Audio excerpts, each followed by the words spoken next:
So Lord, take my hand, lead me on, let me stand.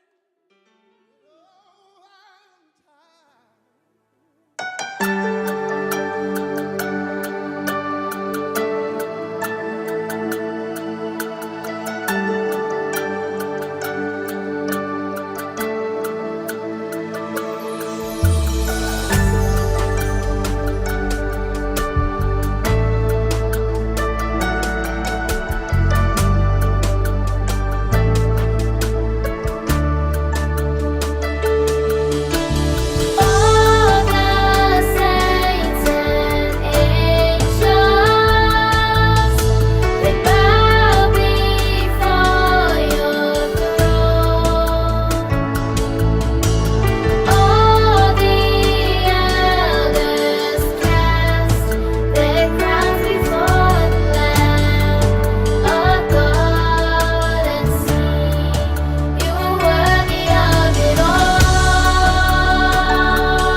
suafa mamana mapaia no suafa mamana mapaia no suafa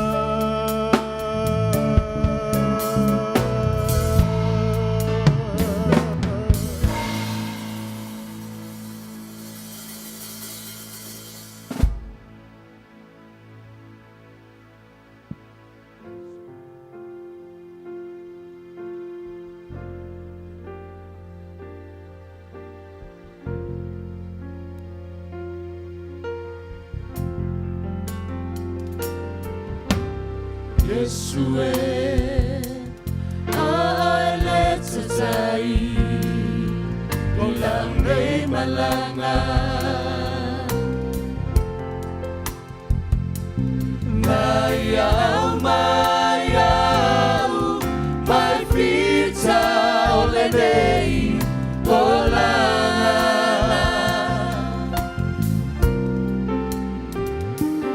maya fata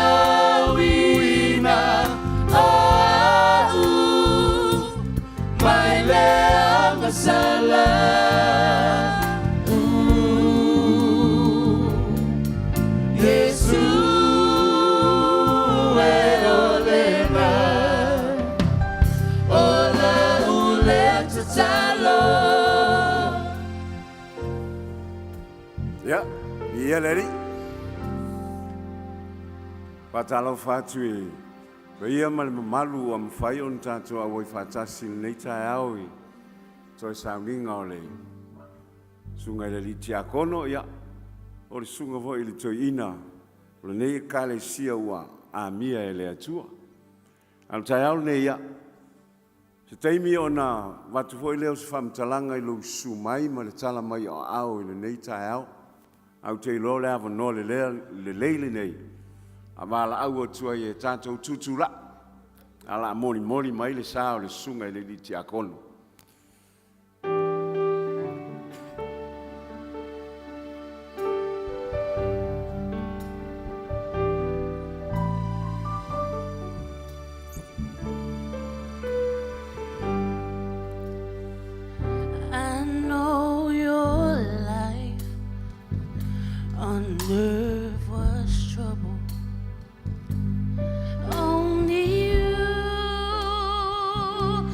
No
o mai no nei le sao le sunga le li tia kono ile nei chao a tstali tono la no le nei le la usu atu le pese le ia ai fa pena no tu atu le ava no foi tato ainga wo mai masani polo mangafa wo tato a wai fa tasi le nei chao ile toi saulinga me alofa ia te funga la au a uma me o ta pena o no lo to vale alofa le ava no le nei o tu ina tu e moli mai ai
Tua uile sa oloto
tātou wātasi e iau au, ai lolo fia le tua i le nei tai au. Wala watu la tātou walala mai lala.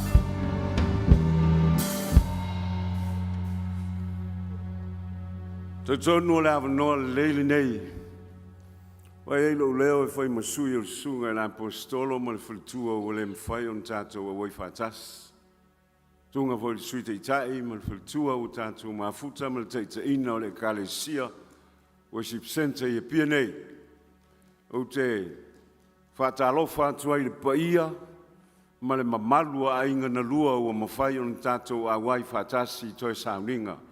O le sunga i le liti a kono, po le sunga i le lito ina i le tae aole nei. Sa ma whai ngā o pa ia ma mamalu o le tātou o tunu.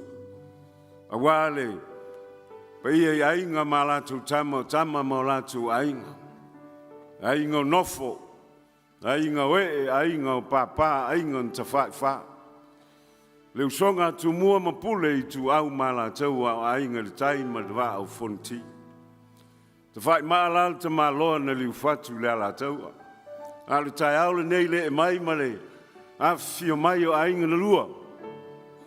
Wan pa ia i le su o le sunga i le tapau wha sina le mali o toa na whalongo i ai Samoa.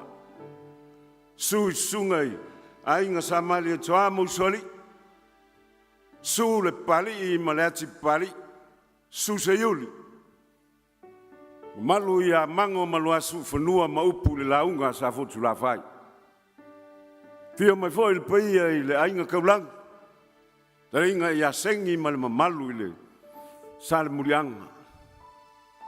Pia mai fo i le ainga o mawaenga. Le tau ma le ati e tau. Mamalu le wha le tonu. Sa nao le tai au le nei nei i le o iaisi whamtalanga. Fai le ma leu o le kale sia. Le ma fai foi ona tu ai lalo le sumai ma tala mai ao. Sunga i whawhengai ngā o whatawhai tauranga i fia. Ma fai ona tātou mafuta o no toi sauninga o le sunga i le tia kono. Molo tau si le fia. O le sunga ia pari tele sa whapenao na ngā lua i le tofi tia kono. Ai le taimina tā pena ai le whiriwhiringa fo ia le taitaina o le kale sia. Tō fia ni tō i ina o le kalesia, o na tō fia i le amal sunga i a pari. Peita, e mā ua tala i le aso a le ua, wala au le atua i le sunga i a pari. O le aso la na nafi, ni whātau nuu i nai le a whaunga, i a la tau tanunga. E wala au le atua, o le a lava ua i le tofi tō i ina o le sunga i a pari. E i le tau tanunga se taimi, na su mai lea o le sui te tai po whapenao na te ia le kale sia le nei taimi whapula nisi tu langa e pe o na iailinga lue o le sunga ia pari a le tulali nei wala ua tula tātou tulai whatas tātou sauni e wala au le ngang pa ia o ia lea e tai le kale sia ma tātou uma e a mata e le ngang pa ia whai ue le ngang pa ia Lord of Lords, King of Kings.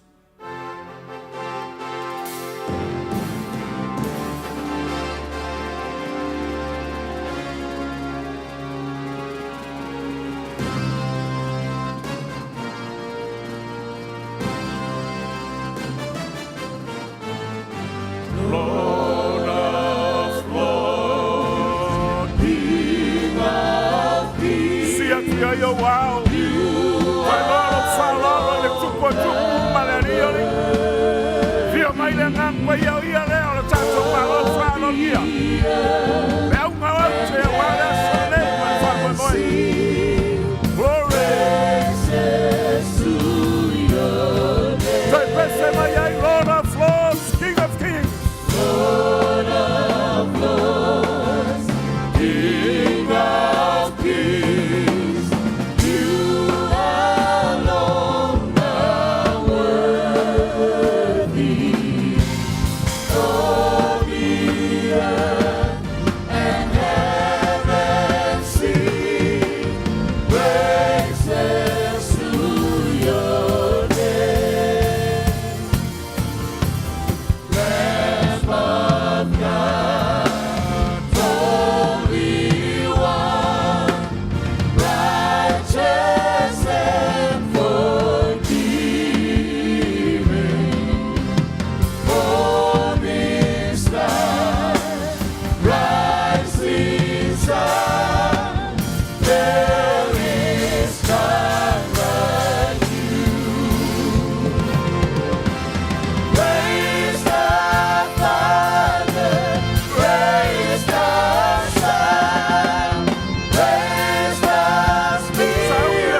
yo wa vala watu o le nganga o le tua.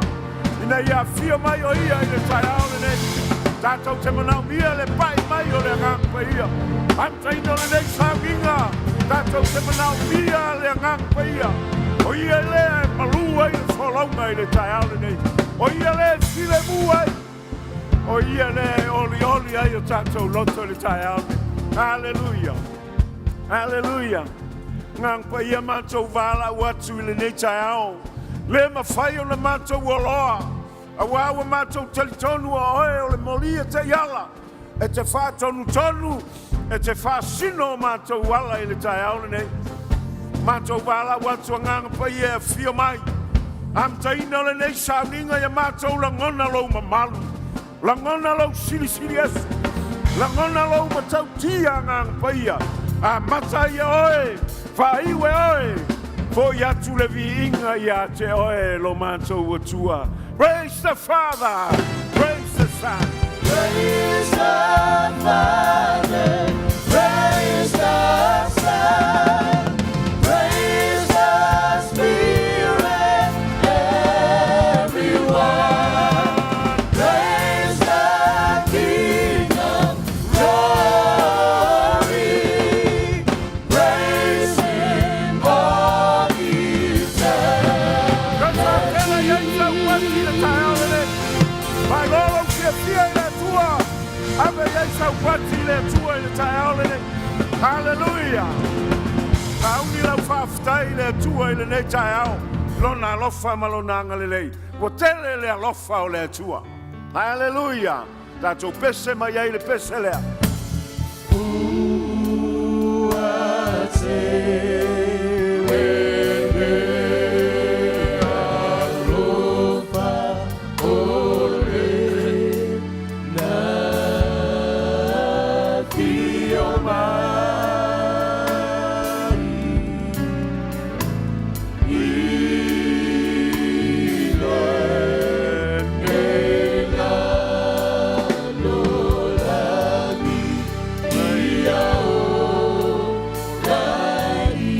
Pese mai ai, tele le lofa o le tua.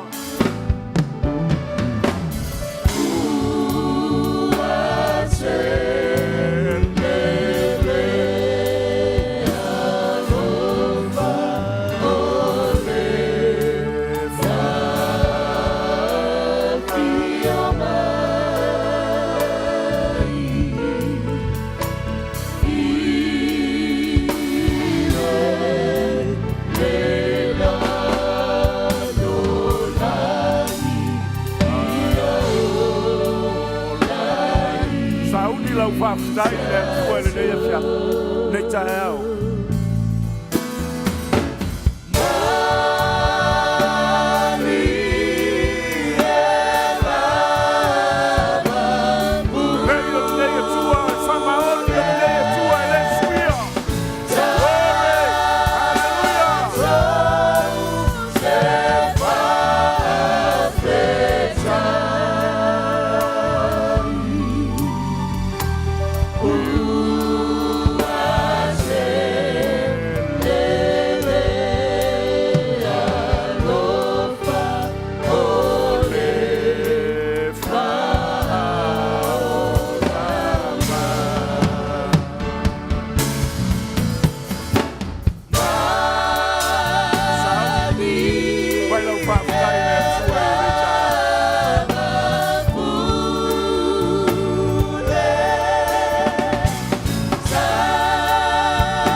Whaftai le tua i le nei tai au.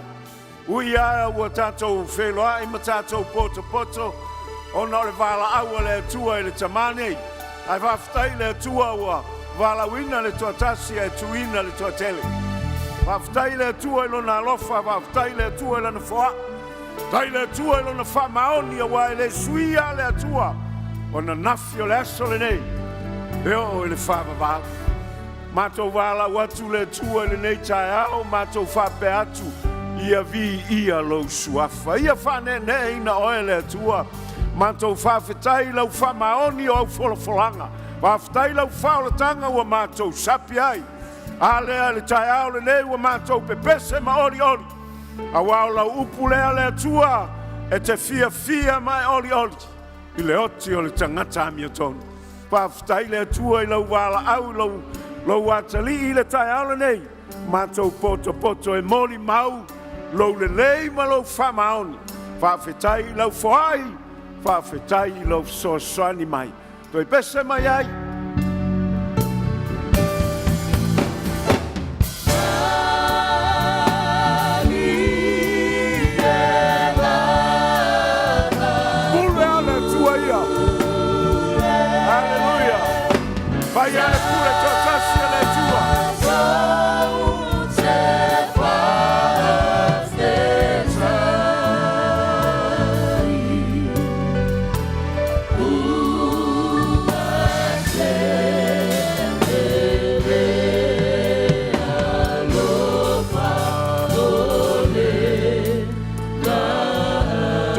Tasio au, mai lolo fia I le atua I le nei tai au.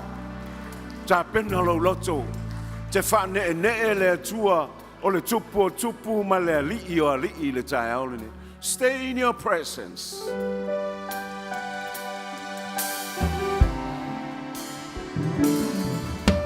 Stay in your presence, it's what Watu lo loto I le atua I le tai au le nei.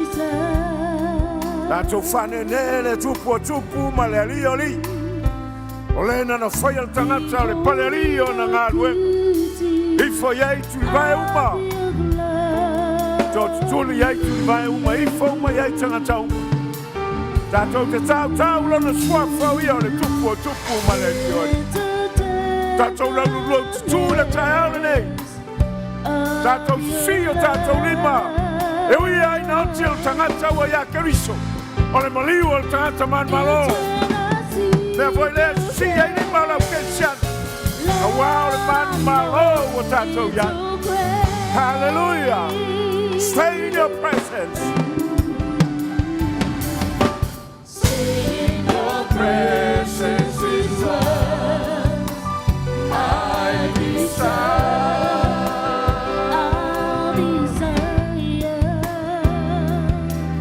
Beholding the beauty of your glory.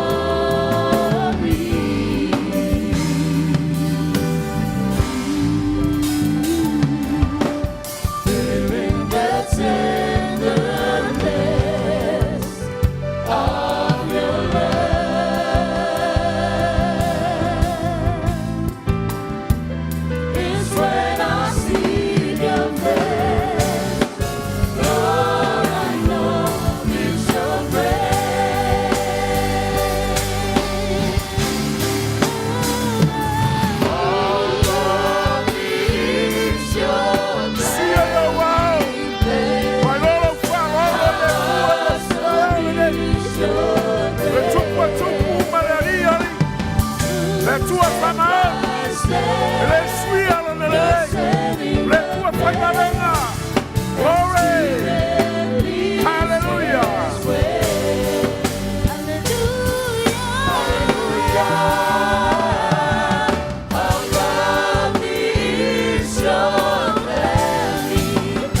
Karamasha, oh Karamashe Karana, oh Karamamashe Karana, oh Karanama, hallelujah, glory, hallelujah. Hallelujah. Glory, hallelujah. Hallelujah. Hallelujah. Praise the Lamb. Hallelujah. Praise the Lamb. My heart sings. His precious name. Hallelujah, praise the Lamb. Hallelujah, praise the Lamb. Hallelujah, praise the Lamb. Say it to you, wow. Palalo, feel my young way at the town. Yatata Langona Fata Silo Namaman, the next time. Oyale, Filemu, glory, hallelujah. My heart sings and praise His name. Hallelujah. Sing it one more time. Hallelujah, praise the Lamb. Glory, hallelujah. Praise the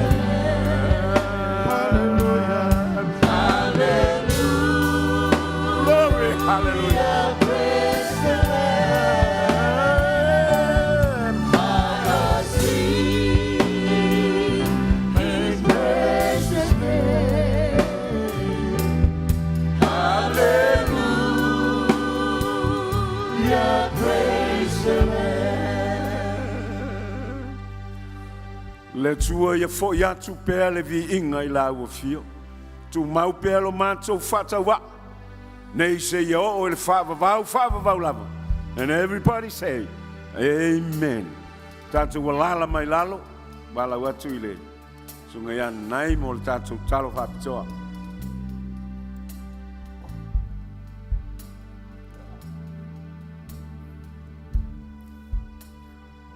Hallelujah. E tātou ifo matstalo I le tua. Vi oe lo mātou o tua sili. Oe le tua le tamale, le tua le alo, le tua le nganga pa ia. E le aia se tusa moe le tua. Wa whafonga ina e la wa fio le langa o mātou loto ia te oi. E watu le veinga e te tau maono mea ia te oi. A wā oe o le tua e to tasi. Oe te tau iai le veinga o le wha manu ma le wha ne tanga. A wā e pa ia lava oi. Oe o le tua e pa ia lava lau fio. Pe mai o tala mai le langi lo mamalu wa wha lia le vani mo nemo ngaluenga ua au. Oe o le tua e te fio iso se mea. Oe o le tua e te sila fia me uma. Oe o le ona le mana ma le malosi ato toa. Oe o le tua o le fuafuanga. Wai le aise mea le ifai e la ua fio. O le langi ma le lalolangi ma mea tumuai o au lava ia. Le ala le tua. Mātou te vivi ai ma mātou whape atu. Ia vi, ia oe, ia vi, ia lava oe. Hallelujah. Hosanna, hallelujah. Le tua, mātou te whawhitaia oe I lo walofa ma lo wanga lelei. Wa oe o le tua wa e si la fia. E o le nei tai ao le tua wa e si la fia. Le mafuanga wa poto ai lau whanau. Se i o mātou mai e whapena na watu, o le vi inga e whawhetai ai oe le tua. Ona o le soifua na whapena na e whaonga ina ai lau au auna le ali e. Wa e wala au i ai le tua. Mātou te whawhetai ai lau a fio, ona oe o le tua e wha maoni. Oe lava o le tua e le liu, o ana nafi ma le soe o i le whaavavau, e tu maua lou o lofa le tua. Mātou te whawhetai ai oe i louanga le lei. Le soifua sa whaonga ina ai lau au auna. O ana wā mataleni, o mea umale ali ie le ngata, i meo le tino o le mawhauwhau ai maise le anganga, na e wha o loa ina ai lau au auna wa e amia. Whawhetai le tua, whawhetai loua lofa ma louanga le lei le ali ie. Sili sili le mātou whawhetai ia te oe le tua. Ona oe na e alofa mai i le lalolangi. Na e whaatino mai e ala i lo walo pele e to tasi. Na e awina mai ina ia le whanoa se tasi e talia o ia ma whaatua tua i a te ia. Mātou te whawhetai ai oe le tua. Lau whao la tanga lea na whai ai le whiriwhiringa papalii. Ina ia vea i o ia ma tali i a te oe. Le tua whawhetai lau whao la tanga. Whawhetai le toto le tamai mā moi. Na malingi i lungo le sa tauro le ali e. Wa mātou sa loto ai wa male mātou mauti noa. Wa maa ngalo a mātou wangasala. Whawhetai le tua i lau wha maoni mo lau lelei. Whawhetai le tua i na pai atu i ai le ali e. Lau whaunga ma lau mana sailuno lana au aunga. Sa whaunga inai o ia e le ngātai tu tonu o le kālesia o le mawhtanga. Tu tonu a inga e meise o nuu na whapenao na pai atu ai le ali le mana le ngata o lau wha malolonga le ali a o lau upu e whai o ia ma ave whi au o lau whinangalo. Whawhetai le atua i lau anga le lei ma lau wha maoni. Le atua ua mātou poto le nei tae ao. Mātou a langa inga le vi inga oe le atua i lau lelei ma lau walofa. I le whao la tanga na e saunia pe o na fili e lau au auna le atua. Ua whape nao na e wala au i ai i a te ia. Le atua mātou te talo matua tu pea i a te oe le ali ia. Au mātou iai fo i le nei poto putonga le atua.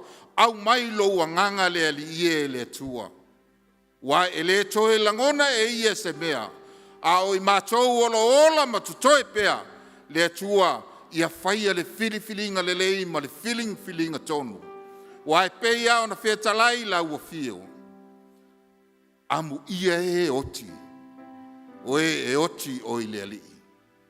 Na ia whape nao na mātou langona ina le ali ie. Le pai mai.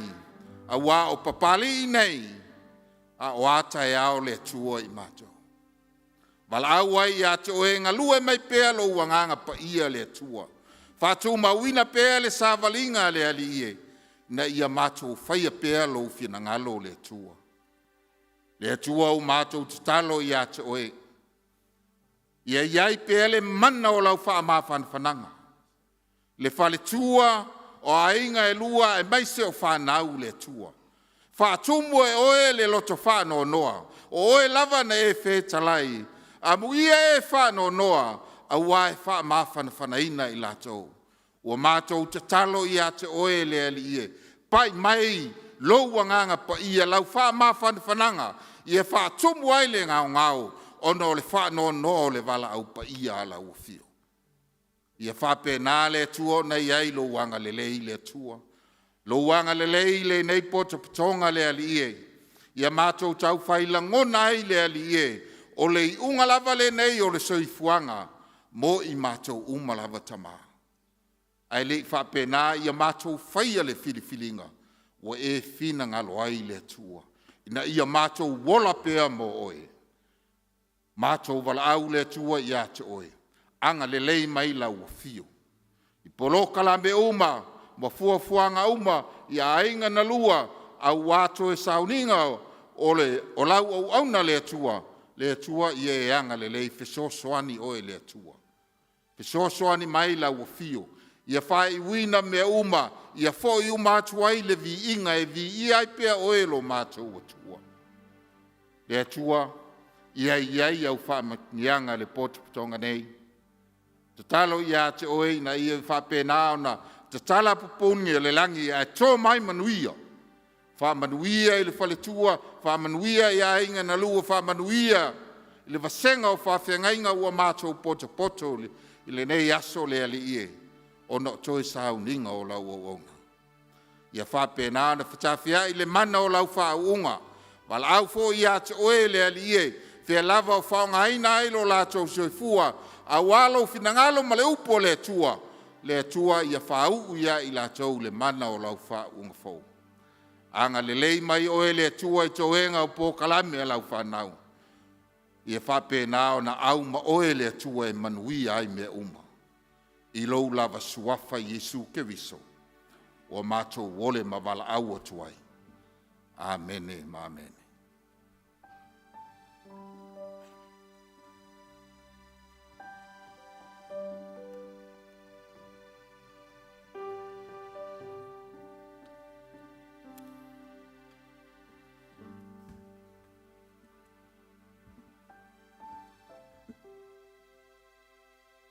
A whanga mai ai le polofoloina o awhionga whauina o tātou atua. O mai le tusia le soto e tolu, mua se iau le suma le lima. E soto e ono, lua whaangata mai le tolu. Evangelia tusia Ioannes fulu, e iwa angata le suma le tas. Whaafonga le a whaitawina. Sa leo mose le lafu maa moe o te mao lana wā, o ye tero o leo staulanga mitiana. O ye te ita ina ane le lafu maa moe, i le ala i talatu o le wāo, o lava i le maunga o le atua o horepa, o whaali mai ai lea o ia o le angelu a Iova, i le afi mumui tutonu le la auta le tala, o na wa ai atua i lea o ia, whauta, ua mulava le la au tala i le afi ai le wha umatia le la au tala. Ona wha pēr leo mose o te afi atu ma umai moa i le nei mea o te wa ai ua ese lava. Pe wha pe whea o na susunuina o le la au tala. Wa sila fia i ova wa awhea ne ia e mai moa. Ona wala au atua i leo le atua ia te ia mai tutonu le la au tala wa whetalai mai. Mose wa whai atu leo ia o au le nei. Wa whetalai mai lea aua e te whaalatalata mai i nei. I nātou e se ia o se vai. I o vai awa wa sa lava le ele o lo e tua i nei. Wa ia whapea atu foi. O au o le atua o louta maa. O le atua Abraham o le atua o Isaako. O le atua foi ia o Iakopo. Wa ufitia le Mose o na mata wa fefe i vai atu i le atua. O whetane mei leo Iova, wa umatuawa i atu le puapua ngā, o lo unuo ai kupito, o whaalongo foi lo lātou alalanga, o na e pule whasauwa i a te i lātou, o ulo foi lo lātou ti ngā, o le nei, o waluifo o te la vea i mai i a te i lātou ai le lima o ai kupito, mo o ave inae i lātou, ai le nuu le lei ma le lau i le ele, o le nuu e tafe ele sua susu ma le meli. O le melea sai kanana, sai eti, ma sa moni, ma sa pirise, ma sa eti, a toa ma sa yupise. O le nei whauta, o mai a te au le alalanga o le whanaunga Israelu.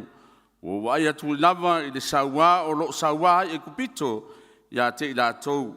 O le nei i nasa wia, o te awe nā te oe i a Farao, ina ia au mai ai lo unu mai le whanaunga Israelu mai ai kupito. Pai atu ai leo Mose i le atua, o ai ea unei o te aluatu ai a Farao. Mau au mai le whanaunga Israelu ai kupito. E talai mai ai leo ia o te ia te oe lava.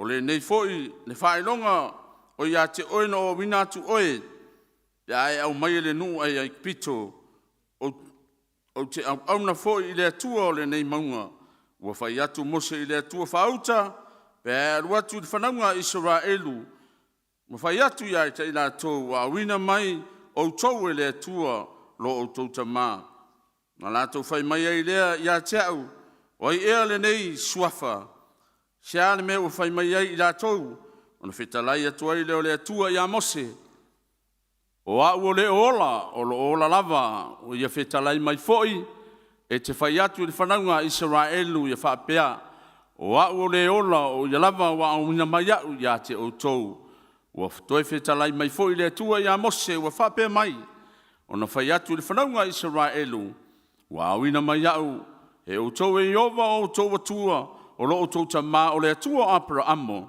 o le atua Isaako o le atua foi o Iakopo o lo ingoa le nā e whaavavau o lau whaamtunga le nā i lea tūpulanga ma lea tūpulanga.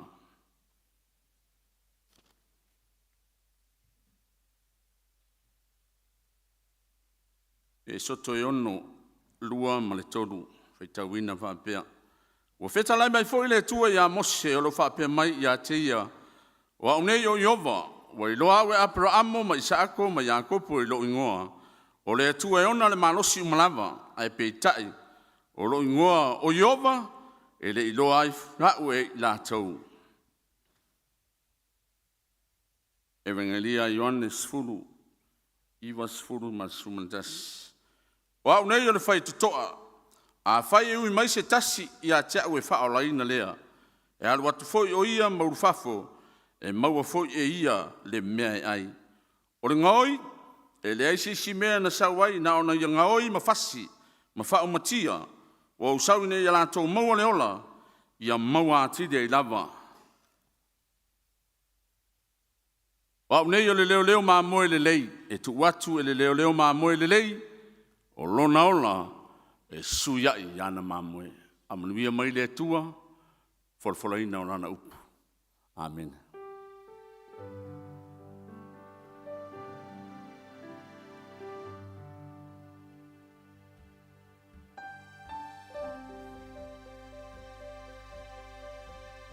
Tono lewa te atu le sivaenga mo mo tatu sauninga ai tangtanga I foi le tatu Paul Kalame ia ole Paul Kalame lava na la tatu waluai peva na silfia wa mai al sauninga fa le ainga al sauninga le nei sauninga fa sin tonu le kalesi o le funeral service le la tatu anga ia lava tu sama le Paul Kalame ola fa ta otomai ia ole naua e ona va ai atu iai o le moli mau o le faltua ia to filau fa fo pali ia lava no le nei o le faltua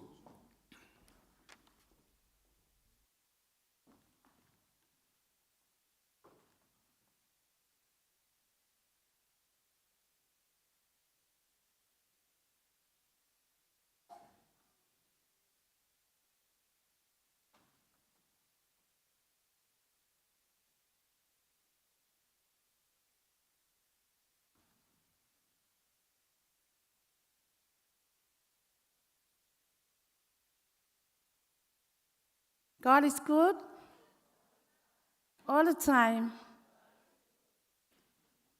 Vi ia pea le atua, o ia lea na au mai, o ia fo i lea na titoe avatu. Amen.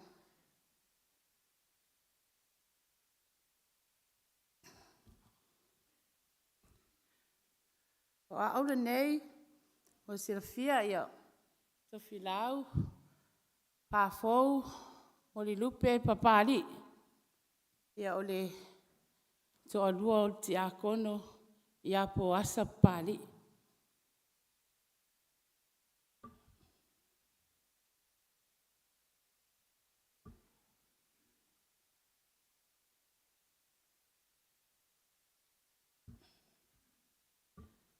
Au le I amataina sa umole mau, e momoana o paitawina se upumele fiong pa ia le atua, e amataina I la umole mau. Le amawale le mareko e walu, Alona fai upu e tos fumar fa. Fa pea lona fai tawina. Ona wala awa tu leo ia i le moto tangata. A toa mo na soo. Wa fetala ia tu ia ia te ila tou. Ai se fia muli mai ia te au. Ia fa fite o ia ia te ia. Ma ave ia lona sataro. Ile muli mai ia te au. Ona wala awa tu leo ia i le moto tangata. A toa mo na soo. Wa fetala ia to ia ia te ila tou. Ai se fia muli mai ia te au. Ia fa fite o ia ia te ia. Ma ave ia lona sataro. Ile muli mai ia te au. Amen.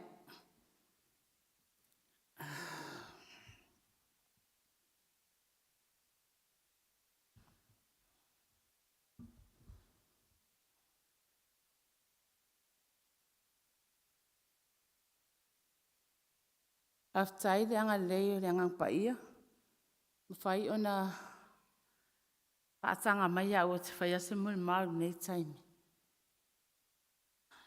Not by mind, not by power, by the Holy Spirit. E leo le fita, e leo le malus, a o le anganga o le atua e whai ai. O pali i po asa. PJ, sao PJ? Tamo e mai.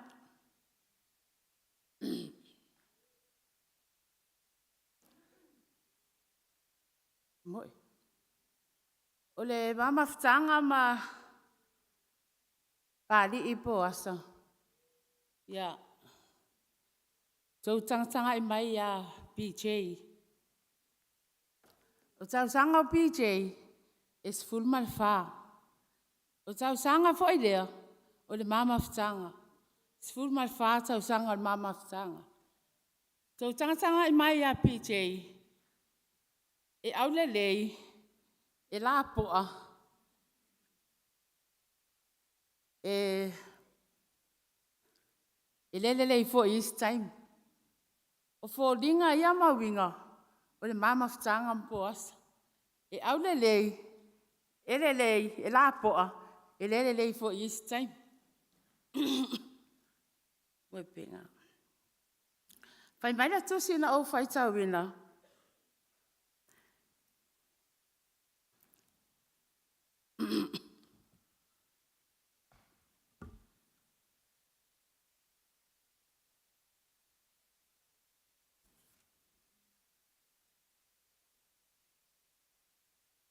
Ona mala awa su leo ia ia te ia. I le moto tangata a toa mo na soo. Wa fetala ia tu ia te la tou. Ai se fia muli mai ia te au. Ia whawhite o ia te ia. Ma ave ia lona sa tauru. I le muli mai ia te au. Ia o whiwhilia lava le nei whai upu. E wha tau tonu lava. I le o langa o pali i poasa. O pali o le te a kono. Ia tali tonu ia te lo moni mau sa whaangolongo ia i le astu anai. I le o langa o poasa. Sa iai pai mai isi e anga malu. Pai mai isi e loto mawalalo. Pai mai isi e fia. Ia e tale nia. Mele lei umalava. Sa iai le o langa o poasa. Mama ftanga poasa. Sa tono lo alala mai isi whawhia ngainga sa whapea o na o tauwina. Ia mawhanga inga le ma ua ola whaale anganga. Ia peita iane. Ia malanga atu le tamai au stadia. Ia ma fo'i mai. Ia wa ia mol mawina. Wa wala au le atua ia te ia. Ia la le maulu whale mai tono le ne e kare sia. E le whaingo fie le maulu whale mai tono le kare sia. Ia e pei mateo mai e lua vaenga, e lua loto le mao mai. O po asa le wasau e fia lotu i le worship center. A o whaafogo o fia lotu le atu fitu. Na whaapele o na whai. Whai la utala, vai lua. Alu oi le worship center. Ule api teipe laku iau, e pesau iau.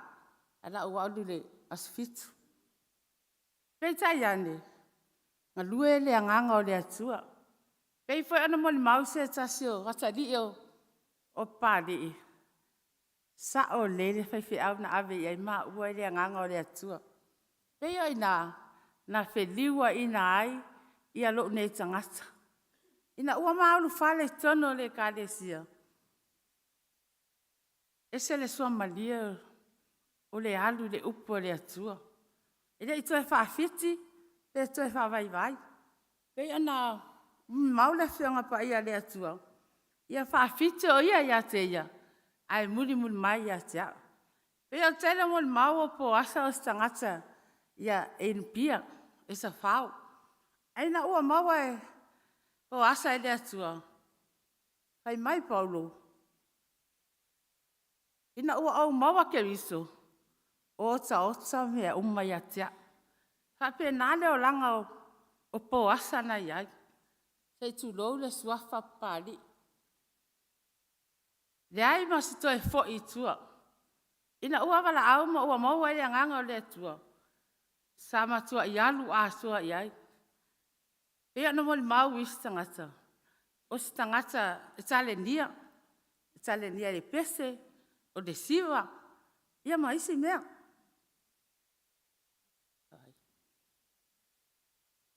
Auke mole mau atu au ia. Po asa. E tale nia le tuspa ia. O si tangata le tuspa ia. O si tangata e la aunga le lei. O si tangata e malama le lei upo tuspa ia. E kau loko mai e po asa. Tusi o tuspa ia e le whianga inga tuai. Se ia o le whianga inga fō. O si tangata e ata mai. O si tangata e maalos. E loto alofa. Ai toi loto maa a fō. O mama tanga po asa ina ua. E ma ke whewa i ama oi. Tono e kalesio. E i taimina. Ao maa iai tono le asfitu. Sa whaapea ai ia le. E sau noanga whaapea ngainga ia po asa. A uwa ai a oi. Pea uwa ai a Yesu. Ai whai aku lau tala. Ai ape wa ai a kia. E whai mai. Uwa ai sawa ia sa kangi. Ai na ua maulu whare. Ma sao grupo lo iai nei mua. Ma whai fo le tala. A se tasi fo yo. O whawhia ngainga lango. Whai mai. A tau fia wa ai lawa istangata e loto mawalalo. E anga malu. On to wa ai lea pali i po asa. O na ore le si aso. O mano whawhpeo na ufai atu. O istangata e. E anga malu. Ai loto maa afo. E tami a o ngale fia. E ke fiwa e. E aka aku e wha uu. O la talata lawa e. Tami u maa fo e mani usila. O whai aku le iai. Pei ia se tala whai whiau ina whai a oi. Mea lea. A whai renga whai mele whai whiau as fiku. Awa ai a oi pe o Yesu. Ai whai mele kako whai whiau. Ai esi tangata e kia wa esi tangata ngamalu. Loto maura nga wa ai le ia oi. Alu taimi neo te wa ai a oi. Oe umma o sātani. O ngā aka leo lea li. Ma peo i nganga a mata i anu toi sui lona fōringa. Ia peo na au moli mawasu. O stangata o matua i alu a sua i lea tua. Wa o mawhai toa sa wha peo na matala tala ia po asa. I taimi o lona o langa. Sa tāpuni puni inua. Ina ua ulu whale to tono le a inga o lea tua. E tasi ala whai toa na mawho i mai New Zealand. O matala lawa ia po asa. Pea na maa ufa matala ele mato whawhiangai. O le whai toa leo le ita. O stangata ita. A toa ai fōringa. O le i o fōringa. Ai a ika. E ke fiu e kau whaake ale ika ia. Lau mai tau la. Ngā ka pungi ai po asa le whai toa le ita. I aso e tolu ia. A amilo e le atua. Whawhitai li ia le atua. Ona wa ia a mia po asa. O te mori mai watu. O po asa. O lo ele ao apera amo de taimi nei. O winga le o po asa. Whaangalunga tā tele ia tia. O si tangata e alofa. Ia e mo e awa. Heanga malu. O si tangata fo i tele lo na sao i lo uolanga. Whapea lo a inga. Ina ua mama futa mpo asa. Sful fata o sanga i na whamtala atu. Nga ile taimi. Nga mwhai anga o walu le ene ase. Waide pepa le bachelor. Ia, ele malos e vai vai. E pe ia po asaro ufa ia onga. Tele o taimi a walu le a onga. Ai a mai le asaime. Kango ku ufa lele aku. Ngalo uo o beli fale. Fai e po asaro o asaime. O umalo ma ufa ia onga. Kuangi mai sa uma. Ia, inga ua faa ulawa. Wa pasi ala o bachelor wale. Tolu tau sanga. Sa au fai atu e fai ia onga. E ma fai ona ma fa au fa tasi mo lo to olua ona sa fai fa tasi ma me a onga ia ai ka die fa ya onga awa e lo u me fa ya onga po fe la va me o te ia e le ma fai ona no fo po as so se me la va te ia e lo u ma la va tangata po te alu le onga po te au te fa ngal benga e mala ma sangata ile tangata i no ya po asa ona ile ma fai ona no fo e taubuli muli me o te ali ai. O winga i alto ina o te ilo ai. O stangata e loto alofa. O lesi i tu o te ilo ai alofa po asa. A o ona walo te whainga albenga le po. Peo le tau le tolu ai o maanawa le sfuma e tasi po. Ai walo le mako ka vale. Usa loki alu ta vale no fompi te le vale. O te maanawa mai. Saula ko ta vale o maanawa. Yes, full lua i le po. Okay, ke ia kau fai wis mai. Lai ko ku on manga favo lele o sawa vadi ko ai falau ngi. Ya ko fa akadi au. Ala sawa vadi, ala ke saul ka vadi. O fa ya ku leo. La me ke lo sawa vadi mai. I fasi o lo mai tama ses. Ai fa mai. Le anga ke wa sa fa ku lo ka vale sesi. Ai fasi oi. O vinga la ya. O se lo ai sta malo fa. A fa pe fo e no fo le fale po asa. Ai fai se mato me ai se tu lo wala wat fai ngal benga. O ke ma ngava mai lava pol ka le kolu le po. Fato ai ai lava po asam PJ. O winga ia tama e fa ngalo ngata. Ia o te le lo po se ase taimi. A fa pe ona ngalo ai. Ma o le tama na tua ai o ia. O le ainga o se ainga ia usange.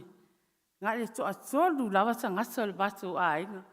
A PJ ma poas fa ngola poasa tangata e PJ tangata o le supokaku a wa le tai o nofo so se me lava mateo ye e mateo lava ma ave ina wa maso o atu i New Zealand sa mato si ma i New Zealand ile me o kuso mato fo i mai a November mata wo e feta o tonga. Wa fiu fo mai. Pei foi ona fai atu al toi ina e poto. O le toi ina mua le fia ngangu i to tono le a inga le sasa ai. E tu sa lava pe tasi stama i tangata e le loa fa sa mo i to tono le a inga. E ngangu lava po asa i mea uma lava i fai le a inga. E fa pe nga foi onga fai ngoa i lon tua fine lele. E maka u kia le fia ngangu. Ma ole i falmai. Ma tau fia i mira mo. O ke fiu ko fa sa o fa singangu i fo mai. O i le ai hanu la kol koi. Wai musu mai o po asa e tautu. Ina ua ave po asa e whairona tonga fitinga mua. Fo i mai. Whai mai po asa. Ta o le fale wo malos. O feta lai le atua i ati au. Tate o le fale, wa umona fai le atua lo u fatu fogu. Pei o moni mau ia ma winga i o poasa. Na mau mai ai lava, ele i fai asta o tonga. Ai mau mai nei, ia ele stangata e malo lo. E fi nau. A tong tanga ile mea mate nofo ai. Ia so se mea lava e o lai. Mea e ai ele ainga. ai whai lawa I lima o po asa. I le taimi iwa malawina po asa e le atua. O se taimi pito sili o na whainga tā I le ainga. O le tolu aso. Mo le te wa aia se ti ngā. O le se ti ngā awa fia whaasolo atua. Wa o whōringa I o po asa o mwhaina ave e sea I ati au. Lo o popole, ma lo o taumulmuli inga o la wa aia po asa. Ina ne I tupu aise, hafi tā auti. O le aso leo, na mato usu tai au, no foi maalifam PJ, ai watu whainga luenga. O mai nawa mai lea po stau le lima, ia mato o mai fale. Al taibi leo, lo wha awau pere ana pongi ale kale sia, ele se meat. O na mai le fale, ai viri ya songe.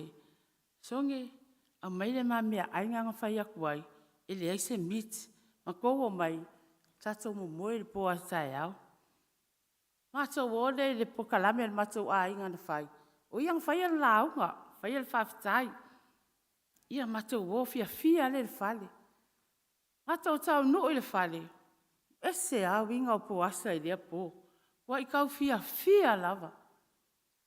Mato toi mana tua muli. Tua I wha mawai le lea ima ia po asai ati au. Ai alu lan malanga. Ina ua tau no le mato whale. Whai mai po asa, praise the Lord. Ale leo ke leo le whainga praise the Lord. O sa vale le whale. On tau no po asa I tono le whale. Ka aloma leo kulele. Ai pese loma le vi inga. Pese le vi inga. Whai mai leo po asa. O iala alu se turo. Wha malu. Ia o ngā ele le paipa. Uma mai, e sa vale ama pese.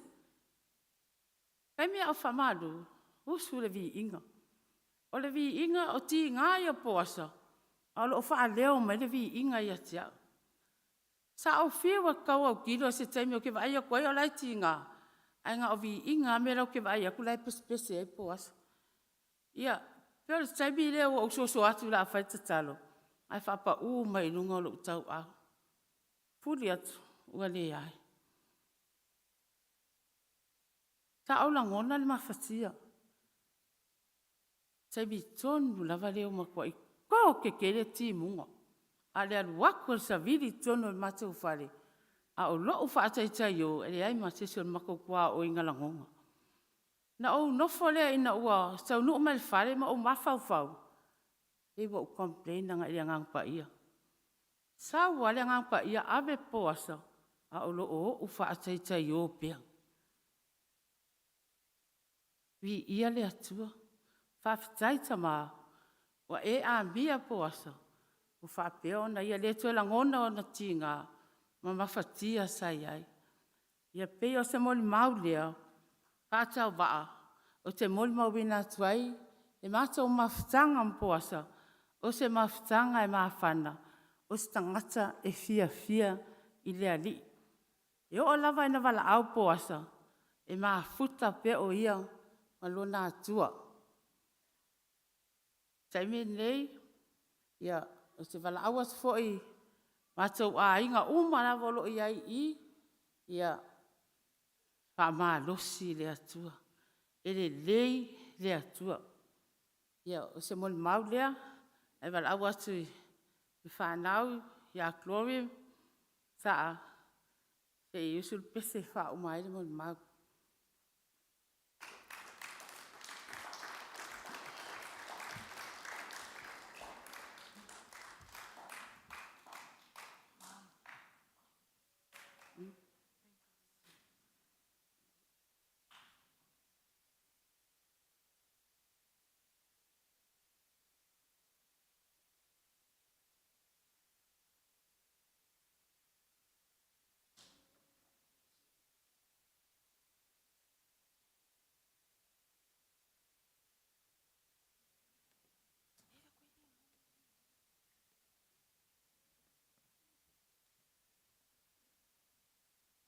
Ia o mai ka ele o Gloria. O le pese lava e masangi o ngā usu e Gloria. E se bali fia ia ia toi ina. O Gloria, e pese le team a le worship center i Mangele, ia le uli. O le pese la masangi o ngā usu e Gloria. O le speak to Jesus. Ai o whakore a Gloria usu le pese, ai whamai, langa i le a kua langa team. Lea la, o whai aku ai, e usu se pese. E fia iai po asa, wa po asa, e fia o iai pese. I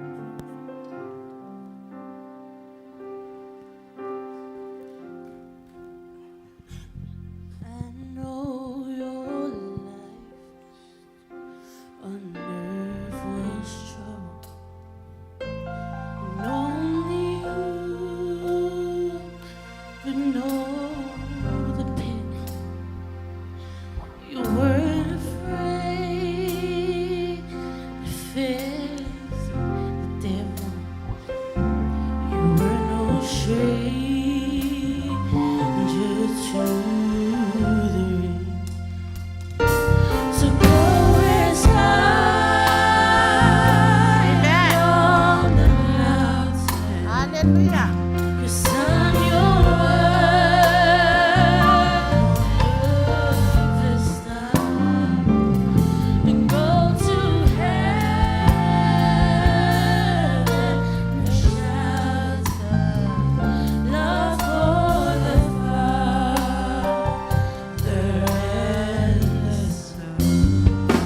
Oh, how we cried the day you left us. We gathered round your great degree. Wish I could see the angels' faces when they hear your sweet voice sing. Go as high on the mountain. Cause on your word on earth is done. Go to heaven and shout love for the Father and so go as higher on that mountain. Cause on your word on earth is done. And go to heaven and shout love for the Father and the Son. Go to heaven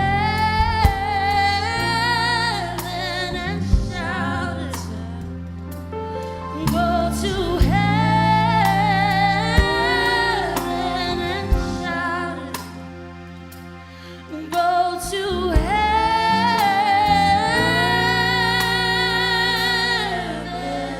and shout it. Love for the Father and the Son. Yesu afa Yesu. Amen.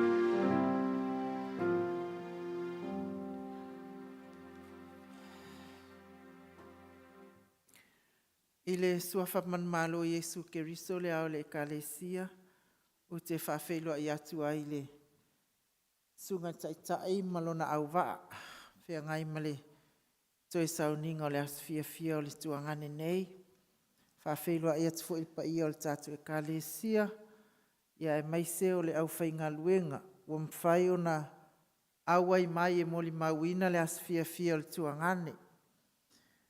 Ia o Susana Pali, poutoa Pali mai sa Pali. O le tua fine o le ali ile ta oto mai nei. O le tupuanga o Pali Poasa. E tupunga mai toe ina lea sa taunu ia i tala le sa Pali. Na toi te tanga ia tui i le tele o whanau e whaingoa ia vainu upo. O le ulu matua la vainu upo. Tupunga mai ai. A o le wii, le tupunga mai ai le suafa le tau ave matou a inga il mali atoa. O le tamau po asa, o le usu matua le o le utamaa. Ia, e ia le mea na tupu i le tamau, le usu matua le o le matou tamaa, so i fua ia whanau. Ai o le nuu ia o mea i ngā aso, o le nuu ave le ngalo le fale tautu. Ave le mea ngā le fale kauku i le keinge whaia o ngā la ikikia. Ai kia i le ki ngā o vaenga lea. Veila o i lea na vala ai lato. Ai e selo u whaaftai lea tua. Ua maua le aso le nei. Ua maua isfeilo i ngā lato ia mua. Ia male au vaenga ia la iti muli mai. O le uso leo le matama, e toa tele i o lana whanau. O le utamana le toa valu. Ai, o la toa ia sa whaia le ainga i sa pali. Ia matumua nei foi. A o le toa tele o la uso, ma le la tua fine toa tasi, ua i fafo uma. O le alala le o le mawhanawhana o mātou mawhtanga mātou nei whanau, a toi ina o nei mātou te ola i nei. E pau ale whaafitau li mātou mawhtanga. E na o au le teinei sa moa, a o tama umale mātou ainga, a o olai na whaiwhaalawe ma kua ki ngālo ulu i kamange o le mātou ainga.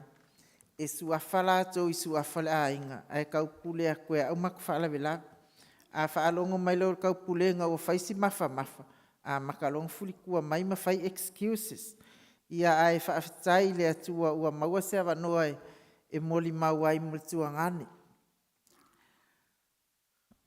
E peilawa o nā tā ua e fōu. E anga maalie, o anga i o le uso matama, e anga maalie, e loto alofa, e wha maoni fo iso se mea tu ati te ia e whai. E fia tele a watulana whanau i le mātou a inga i isa pali. E le mātou whailu mawhtanga sa whai. Ngā laku le whakulang kala i kiau. Wa usau e mai umaka mai ki ngei i se i yo mai o mai le meanga. E o akuai. A wa o la tau ia pia mau atu i fafo.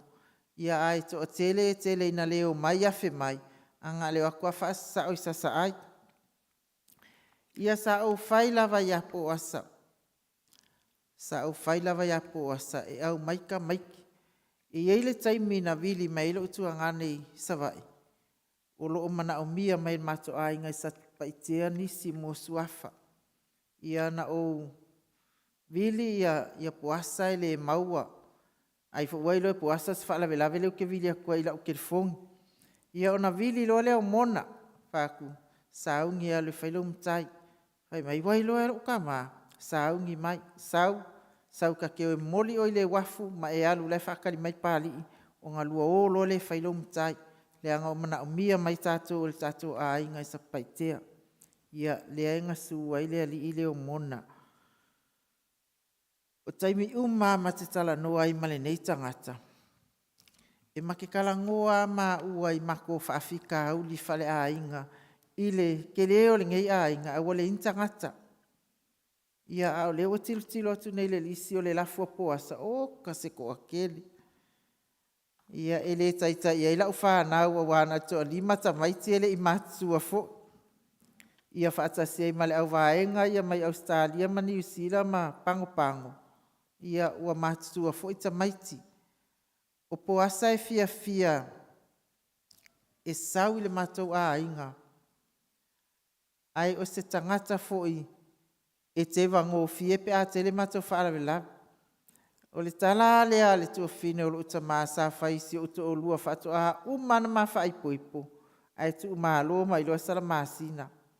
Whai e loa mai tala le tua fine o uta maa isi o to o lua. Amu ia o e wa e ngofo i se kenge whai whaalawe mai ai le susae kau le sia susa. Ia ele pepelo.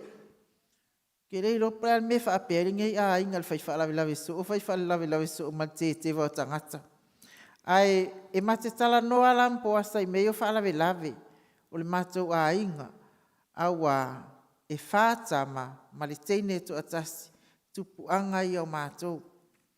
Ia o le tūlanga i le teine, o le upua matou mātua tama, e le whaia se teine ni whaalawe. O le teine lea, e whanau mai fo, e na o teine fo ilana whanau i le ise tama, wāki le inga mako whiika, le mauai le au Annandale, ma le au Melikifi, ia o kangaka e maua kupe mwhai pisingisi, e whame awange e whaia e kengis whaalawe. O nga o ngofo whakea posa, o le alau ke whesiri, o le alane me o whaia i whaalawe, ai kou whaapae paepa mai o kou kamar kako ai. Ia ele se ka ngale akama walu le ulu.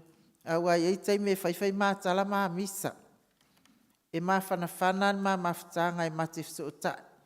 O le tele au taimi e le ingi maa kala e whai a maa misa maa ua.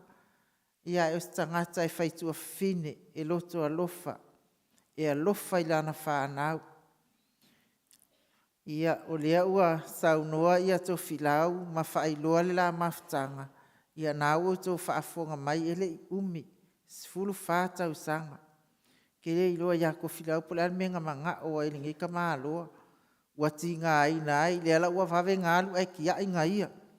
Ia ai, so ia pule lava le atua, ai o te momori la o whaaftai tele ia te o tōru whanau. Whaaftai tele ia te o tōru whanau, tō alofa tō tamaa. Taimi sa whea ngai e o tōu ma whaafita auli, ona o lo tōu tina, o te whaaftai tele ia te o tōu, ona o lo tōu alolofa le tōu tamā.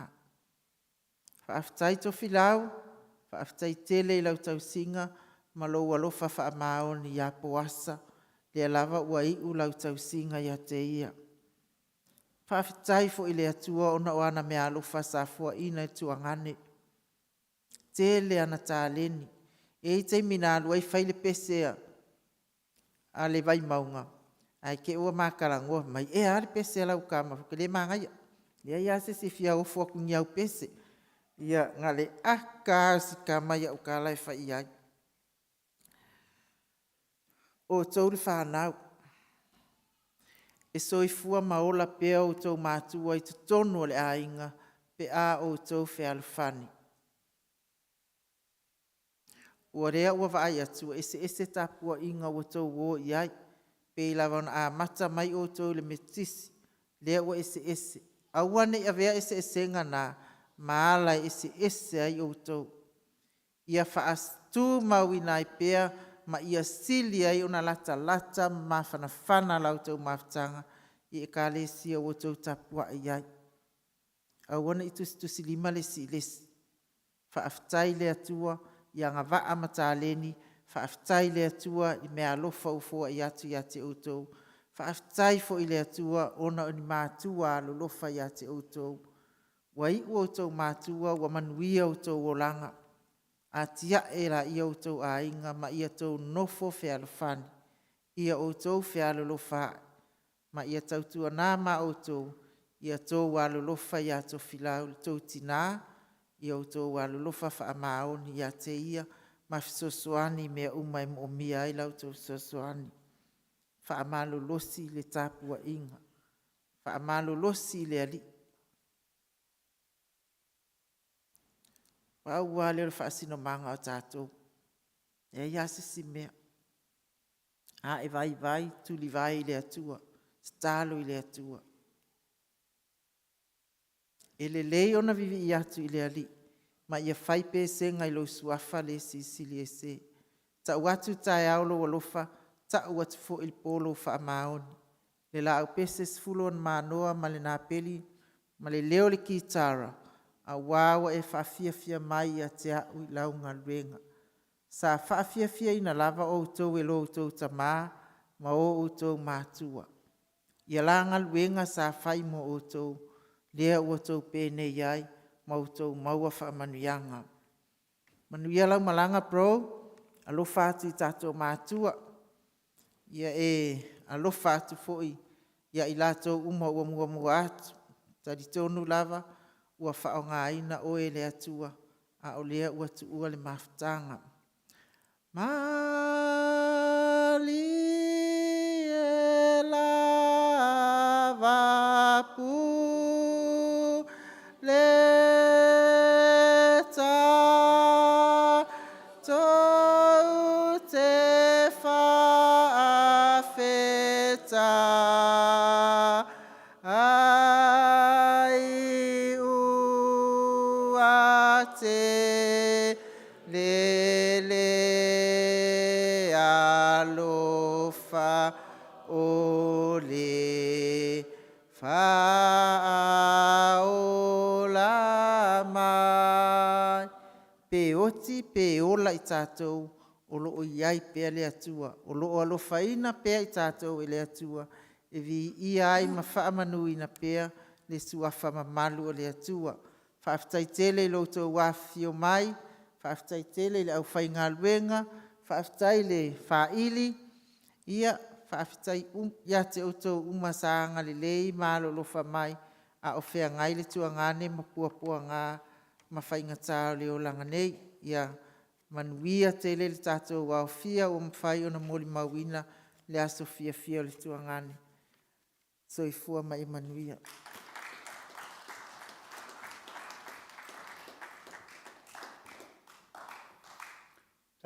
Tai mo le manoa, ha pelo tu au wa. A tonu sau mai tauina i lasto na i le moli mau, le aso le uso nei. O moli mau umalawa, sa saai ma le tui. Ia ma i no whanga whanau le a lo tula i atu. Yo le moli mauli ni e sa pali, o le whaletua nā le tai whono le whakasa, ia tunu moso, o le tua papine. A matamai wha matalanga, i le tamā o le vaenga la ia, ma le mātou tamā, pali poutoa, pali ne mia. E alu malanga a poutoa, na mulau ulu pua poutoa, i le valu suluono na tausanga. Ai alu malanga le mātou tamā pali ne mia, i le valu sulima o na tausanga. Au tua na mātou, na mataia se iuli, po asas i le se iuli, o soi fua tanu maafili le lua. O au no tautuina le aval sao paia, le usolea, na wha matai, e sui ia na mulau ulu i alo lato usola i titi, ua ngase. Una sui e leo si uli puasa. Salo na sato pa afonga il mori mau, a tina matua ia tosi a toa, o le nasa fai mo ia le ainga. Tau tua le ainga, wa ai toa, wa ai mali e toa, wa ai le ainga sa mali e toa. Au, o le unofo mai sa pali. O le telo taimi, ia sa lape lea na tu e tu i ele sua papali. So se taimi alu atu ai, e lea mwhaen sopoloa, e awhea wa ailo mātou ta mā, pali nei mia. Tau tala mai fo mātou mā e mātou, e whaile pali o le teine lo sa lape. A o sa lape na mātou o mai ai, whainga taha o i o le tamai tai, e tu i a poasa. Ma le tō sila fia la ele tūlanga le, o le se iuli, e pui ala mali e toa ma toa, ma le aingo sa mali e toa, a o toa papali. A le wha moenga leo, a o nofo mai le ainga, o le suapa se iuli, o ie matua, o ni tamai ese le whea lo fani, E le mawhai o a uno mafuta i aito ina nei. Ua bale sulu matupola tau sanga a tatal noa nei sa pali mata otu otu. O se mawhana o la saunoanga ma la tala ala te whaalongo. Le wo mai la to tu taimi. Ia le peo na saunoa atu Susana. Ua le to atele mātou ia ua iai a o toto atele whanau. A maisa whanau a poutoa. Vaenga le ima o tau le tui. E sele tāua i le nei taimi. Ua alu se iuli pāli po asa. Ia le tua o tau to atele.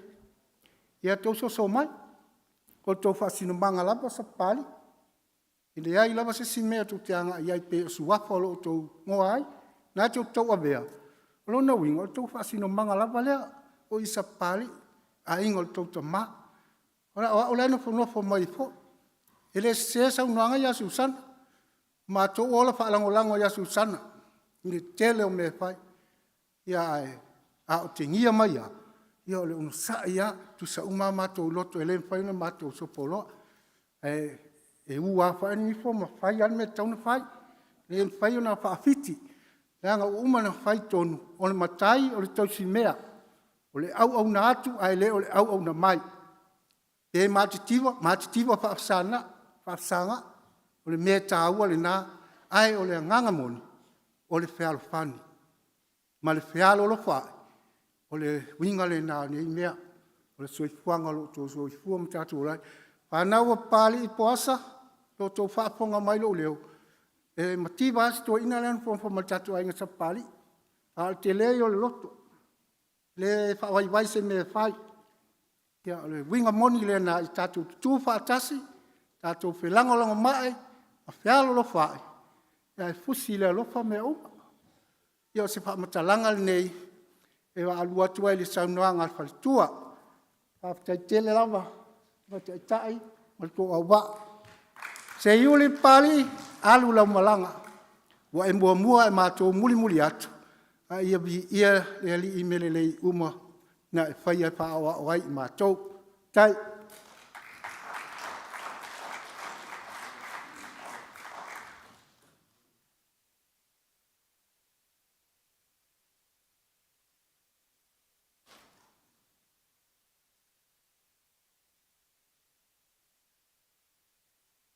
Whaftai a moli mau.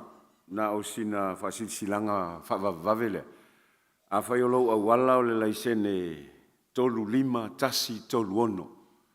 Tolu lima tasi tolu ono. Wa mole o lo poloka le awala i lo awala pe mwhai antu tu atu lau ta vale risi tu lale yari paka. O na ufia o ta vale lai poloka ia le. Awala wa mole tolu lima tasi tolu ono.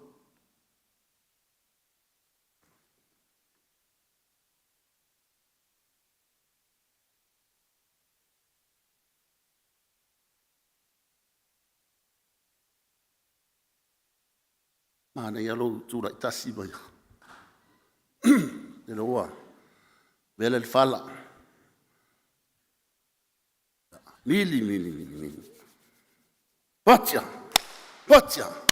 Ia alala mai lalo mafitai.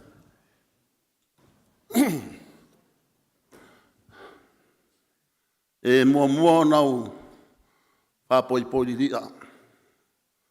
Alo fisao tupu na i le malai o le vavau. O te utu fia foi uru tau. A wao mota turu tau. Leo o tomu i ona po wao. Ile, pa ia sauninga, sunga taitai. Mai se foi. Ma ave ese. Whawhengai ngai fia o whai tauranga. Fia o tātou mafuta nei tai au. O te whatalo whatuai. I le suafa manu maloro tātou rio Jesu Kiriso. Le lio le ola. Le lio le tu manu malo. Le au tātou pēdei ai le yasu. Te loa e tanga i ana le. Tātou porkalami. Ia. Oa ua le unu matua le whanaunga. Mai tala whafo. O PJ au lei. ia awa ule pitusili ana ule. Au pite e so o ia mi o toina. Ia te loe le to tele sa fa matalanga. Lo fo yo lo turi tato time. Le fo wa umona fa matala to ni so ma tua fa fine. Ia il tala anga o ma to ta mane. Ai la matala o fa matalanga il taimile na malanga tuai. Ya Australia. O le tamane tele ngā ruenga sa ngā rue mua ia le falimeli i o i whangamalo i o na saule i nei a pia. O lona soifuanga atoa, tele lona soifuanga sa whaiaonga. O le whaiaonga le alo tele na lo alala mai fo inisi sa whaiaonga le toina, sa o ina le toina nei. Ia ai wha umana ngā ruenga i taile ofisa le fono.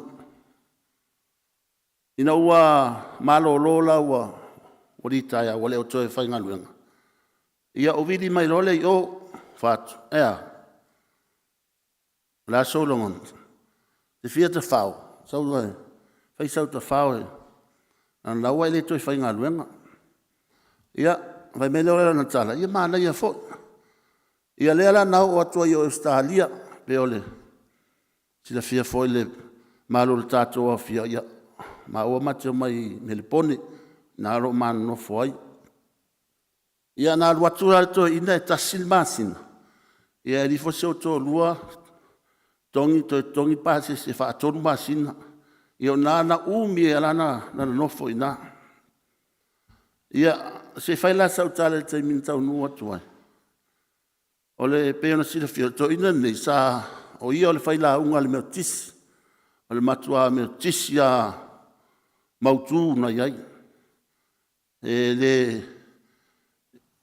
le mana ato ina nei e whaale tonu se mea e o i mea tau lafo la fonga o mo o le pileti o le whaife au. E le mana o alto ina nei whaale tonu. E o fo le ngā lua i tonu o le kale sia. E lo fo i tele nisi o moni mauni. E malanga tula ia tamane i Australia. Ia ua lotu asfitu.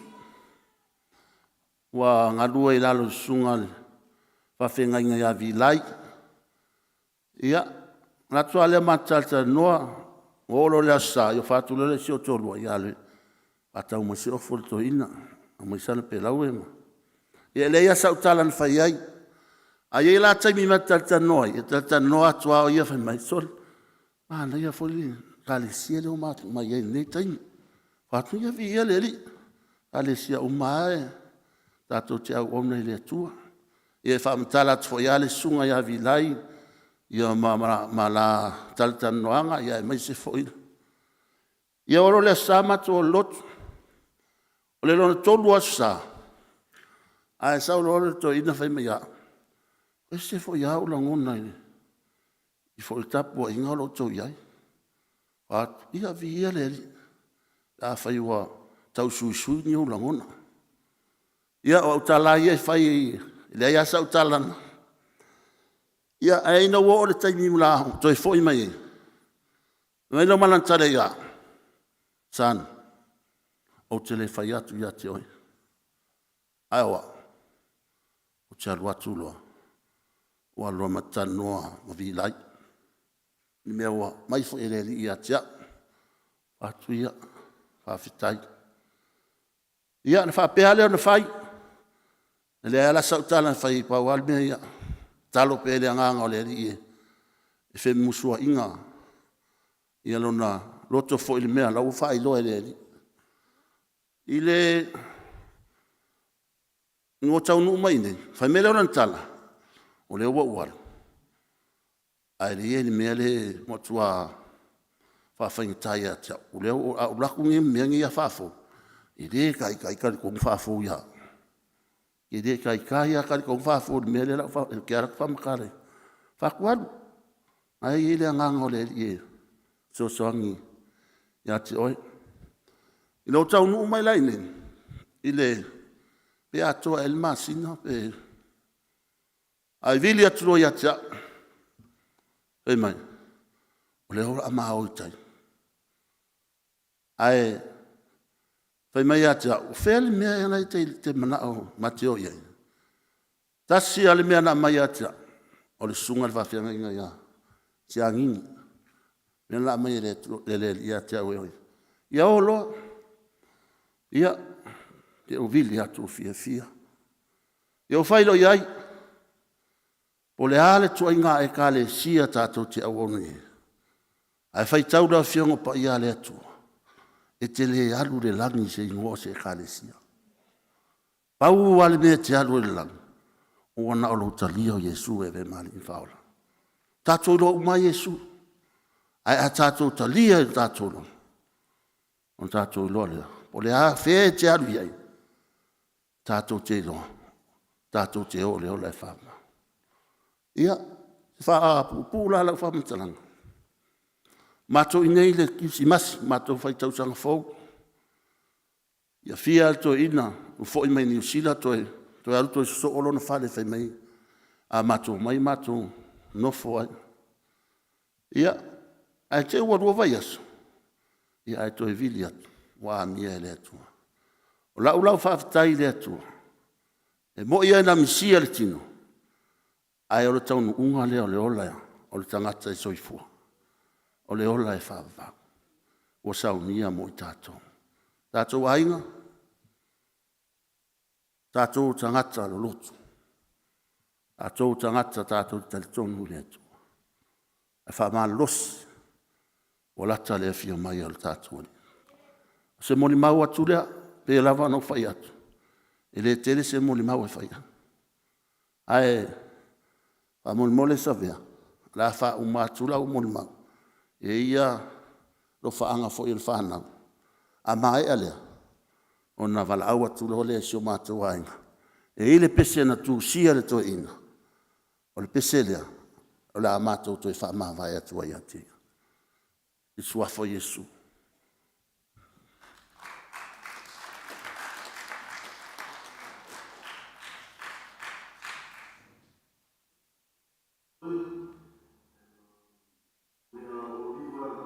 Children, I'm sorry we couldn't make it to your funeral, Grandpa, but I know you're looking after us right now up in heaven.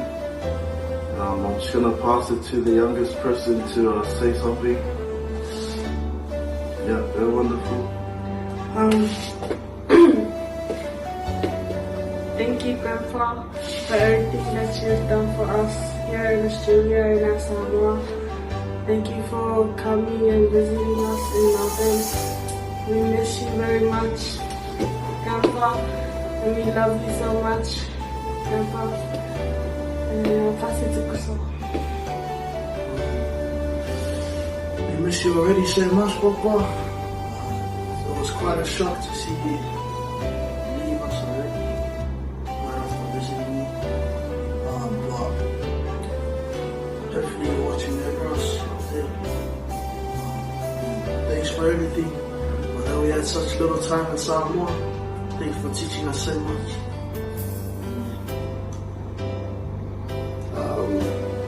Only what you say, just never forget your lessons, Papa. We miss you, all of us we do, and I know you're watching over us. Yeah, so we're just gonna sing a song for you guys. Yeah, we all have Balboa voices, so just bear with us, and yeah, hope you guys enjoy. When you see me entertaining, hope you enjoy it and sing along with you.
maita te malanga. Se tole tui mai roa, motusia le tama putama, ele malo e se o malanga.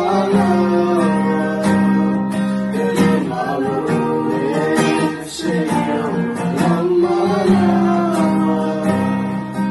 Wa ita tahi no ni mai e arau le tusi polia. Tuala te tauile no tole Samaria. Masa fia fia, sa ele te kavoia. Olo olo fai, ine manuia. Liwa le tangu se o fai atu se o molanga. Fushima for my malanga. Tell it to me, my love, Motusia la tama putama, ele malo se o malanga. Ele malo se o malanga. Ele malo.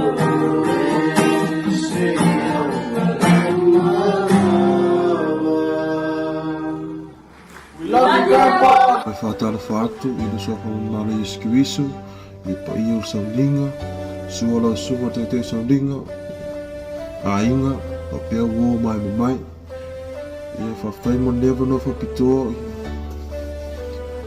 maua i e whaifuisi mo na pupu mo na whatanga mantama, e mo si fia o a ua mai no po pari, los futa sinei tau sanga, lo o whengaruenga i nei, i runga wa Ameli i Europa. O te fia lava e mone mau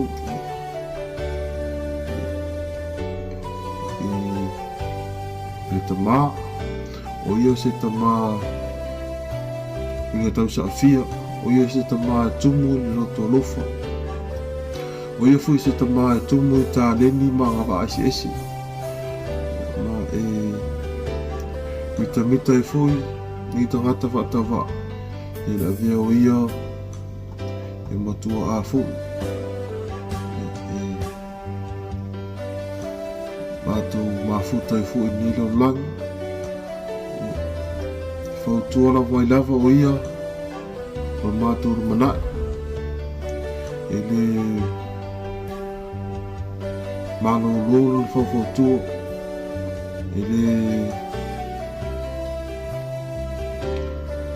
mana o lava i sisi ona na whanau safa le luna. Ma e whaafatai lava i le atua. O ia fua ina mai, se ta mā e tumu le alofo, se ta mā o a vea o ia o whaamanu yanga mo i mātou. E leo mātou whainga luenga i nei.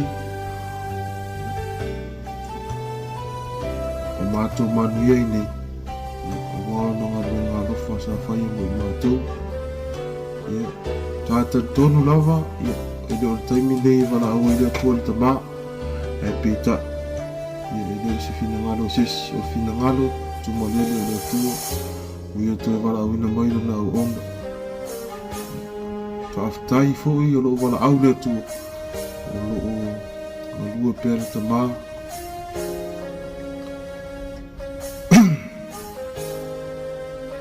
Ai, whaaftai papa, whaaftai, o lātou singa e te mātou lo whanau, whaaftai, mo whautuanga mo i mātou. O au ngāru e ngau ma sa whaia mo i mātou. I lia ngāru. Ai, mo ni e tere la malanga. Ia mau so no whaanga ni langi.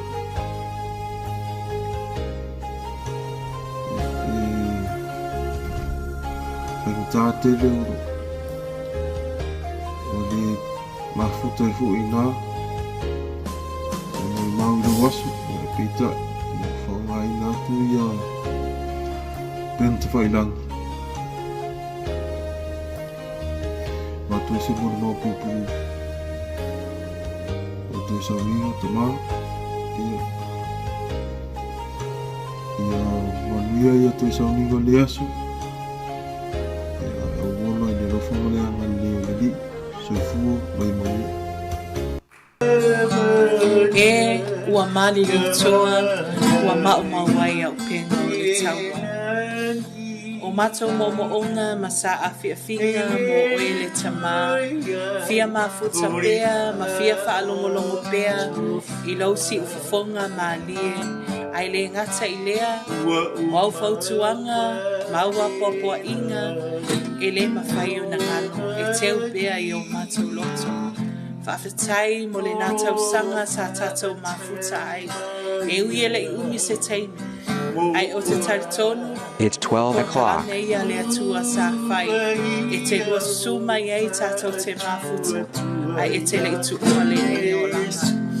Whawhetai te le lava poasa papali. Mo au maru e ngale nei. E le mawhai o ngale. Whamai se atu le nganga o le atua. I uso matua whawhine pele. O poasa papali, e le ngata i lea, o si whanau, ma lato whanau. Whamai se fo i le nganga o le atua, le tinai ato filau, whafou, ma le whanau, whawhetai lo wanga le lei. Le ngata fo i lea, o le ainga, le paia, ma le mamalu o le ainga poto poto, ia iai le file mu o le atua i o oto leto. Ma ia iai lo nanga le lei. Amu ia poasa ua wala au mai lona matai. O loo malue pea. Ma o loo iai o ia. Wa iai o ia i totonu o le whaolatanga Iesu Keriso. Whai mai le tusilea. Whai mai le apostolo lea o nuku ese. O loo woti, o loo manuia lea. A o loo ola o ia Keriso lea. Whai mai fo i le poto Solomona. E sili atu le aso. Na e oti ai, na ilo le aso. Na whanau mai ai. Ioi, whawhetai tele lava, poasa papali'i, o au ngā luenga lelei, o lo ola pea, o lo ola pea, mai tu mau pea, ma mana tua pea, i o mātou loto. Lo tina pele salape, loto tele, amu ia poasa, ia, ua i ua na ia ngā luenga i le nei o langa. Ua alu o ia e whaatali mai i tātou, i le langi ma leo mai whaapau. Ia manuia le nei aso, manuia toe aso uma, ma toe sauninga uma o le tama. Rest in peace, Uncle. See you in the glorious moon. In Jesus' name, amen. Talofa lava o loinga poasa, o lenga ngop poasa, papali iwa o poasa le kimi lenga lai kike aya o. Aloha valua o lenga moia lenga whakangwea whakrow up a o little birthday and I miss you Poasa, I love you, you'll always be in my dreams, in my eyes and up the sky. I love you, bye bye. Hi guys, brother. Yeah, my title five to the school of Sumo Tatai.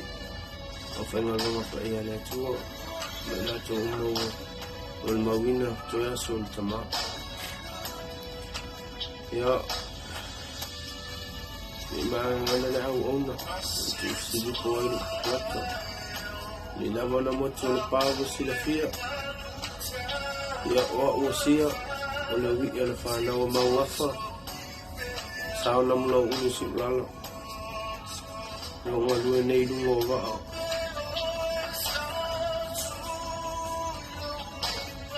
Fasina mo le mau e se foi tama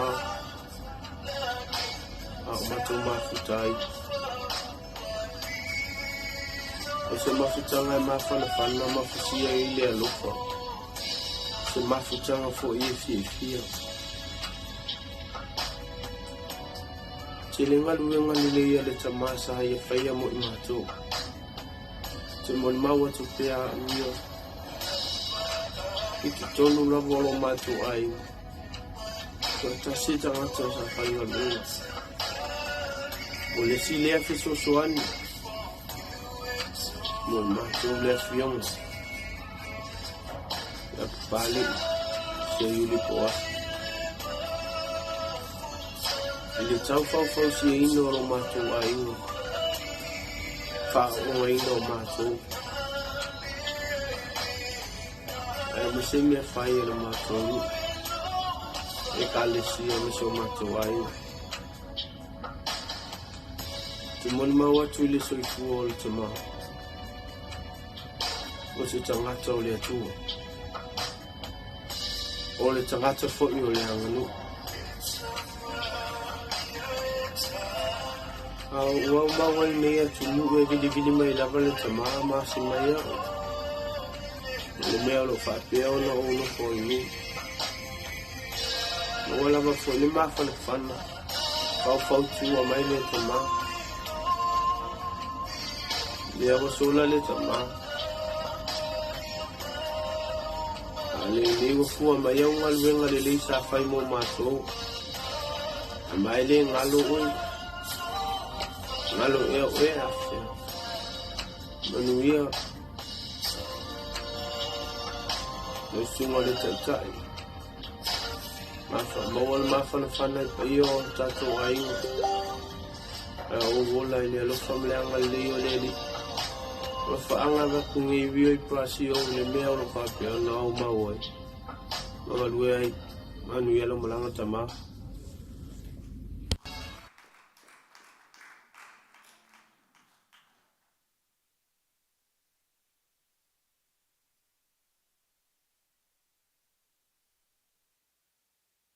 Ia, palau atu o le tātou ainga. E le whaina su mai. O le tātou pese tātou te whamawai atu ai. E le tātou taba.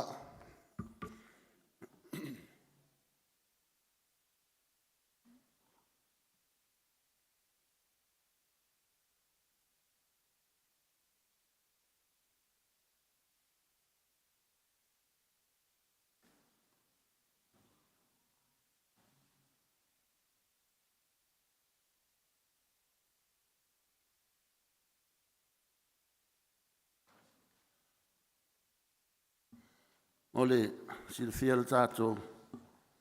Ole pese nei sa tu sia e tamane. A onga lue o ia i le kale sia me tisi tamnam nono. Ole winga tonu ana tu sia e tamale pese lea. Ona sa afia finga. Ia ila tau e ua mua muatu. E walango mau mai tia sa. E fo isa mua ngā luenga le atua.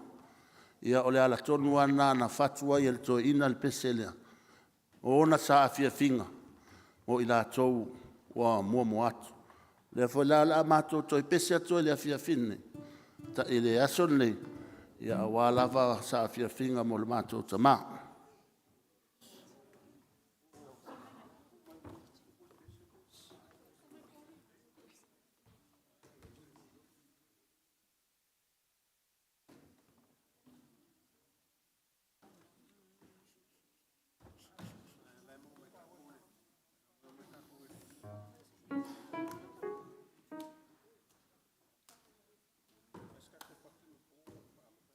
Ia o le taimi pese. O le taimi pese anto fia to ina taimi ina le pese le ua malolo ma matou matua. Ia e taimi lo na tali ile le pese.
Ia, whaatai tere lava, lau sunga misa, o le matou avanoa.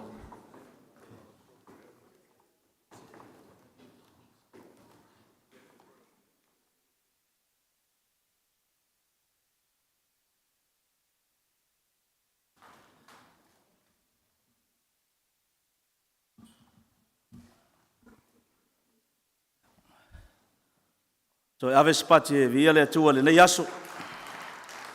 Le aso lava o le viinga o le atua.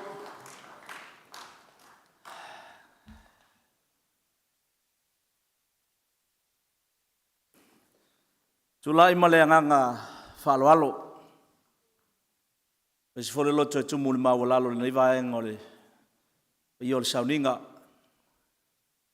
Whaatulou fore mamalu o le atua e miso le pai o le atua ule au au. Whaatulou atu le pai o lau whaingalurenga tofia le atua o whioi o le tala le lei miso nei o lātou whiritua. Whaatalo whaatu I aingalua. Maise whaatalo whaatu fwoi le whiritua I a tau whilau. Alo ma whanau. Whaatalo whaatu le pai o maulunga o le kalesia vai ane su o le sunga le apostolo ta po I mai. E maise le su o le sunga I a misa. Sui te tai o le kalesia, le pai o lau whengaluenga. E maise fo le kalesia o na tulanga whalu. Whaatalo whatu, ie o mai mo mai, o ainga e maise o me mai. E maise o le mwhai o na awai whaatasi nei sauninga, o lo mai mo mai, ma tapo I mai, ia tunu I mamau. O le tulai nei vaenga o le aso ma le whaaloalo e velo whatau waa e whai masui. O le sunga I la apostolo e meso le whalitua la vina. Sunga ia Viliamu ma le whalitua la vina. E meso le sunga ia misa ma le whalitua ia Frivila. Pa ia mawalunga o le kalesia I sunga I whawhengainga e meso la tu whalitua. Sunga I senga o to ina whalitua o ti akono. Le lava lo le kalesia. E whai e se moli maua le kalesia. E tusa ma le soifuanga e meso fo le mawhtanga ma le wauna le atua.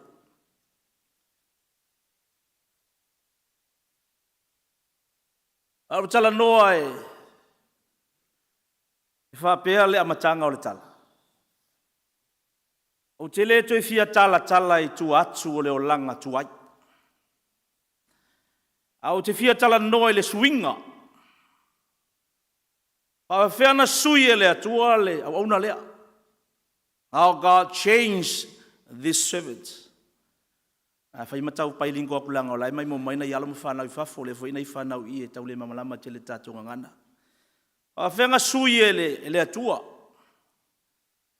Ina nei mai tau mai le potopotonga mai si fwoi o tātou mawhtanga. Tu fwoi langa o lea e whilongia. A ele tale tonunga, nei whisili. Whawhewheo na sui mai leisi mea I leisi mea. I leisi tō vine. Ai mai se le suinga e le atua. O lona soifua lea wa suia I le taimile nei. I lumo le mamalu o le atua, mai se le potonga o te whailo atu. E le suia e se tangata. E le suia e le sunga le apostolo, e le suia le sunga ia misa, e le suia e au. O lo tautala atu na tele le mawhtanga ma le au na le atua lea. Na suia e le atua la na au na, amene. Na suia e whamaoni a ile tala al tuspa ia. O sewa ia ke viso. O le tangata fauia. Wa mawai me tuai, whaauta wa whaafauina me uma, manatua. Na tātou whaalongolongo I le pōle astonai. I le tala ina o lono soifua. E le se tamai tangata. O lono soifua I le tuanai marona tuai, o ana tū, mana anga, mana mio, e le whaingo fie. Ai ma eu le matautia o le atua. Ma lona whaamaoni.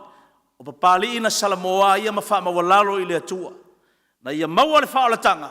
Le ana sui ai. Ina ualu ese mai I melepone. Ia masaufo I nei mamatou mafuta. Ma wha longolongo pea ia I le upo le atua.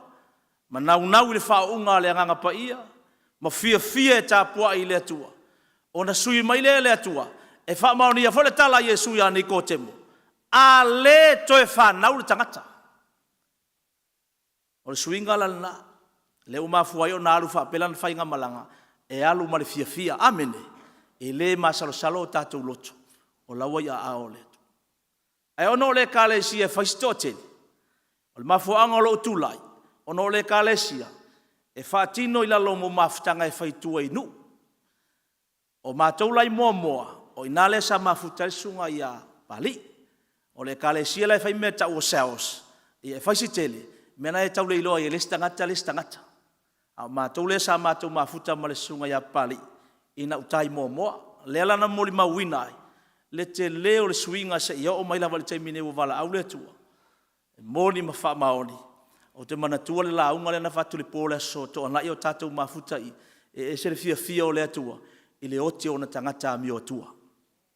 Nei la asu, o le sila fia le tātou masputanga, ma se le potputonga. Ina ua foi mai pali i lua survalu mātou wheloa i mafuta.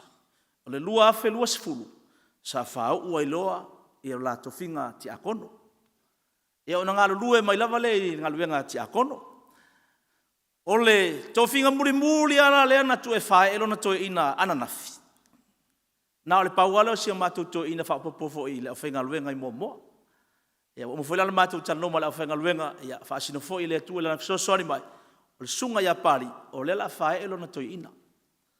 Ia peo na tau sila fia. Ia o lea ua wala au na nafi le lalo langi. A lai whao i le langi. So le ua wala au lalo neilo na tau finga. Ia ai ele i whaatino ina, o la ua i le langi le au na le atua. O la ua toi ina fo i le whaatasi to ina fo i lua suma le whaale fe mai. E fo i fo lumana no whaali. Ia maala langa ma whape atu. E pa ia. Ia vau au.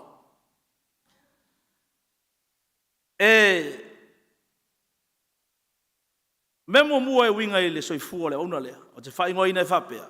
Is a great man of God.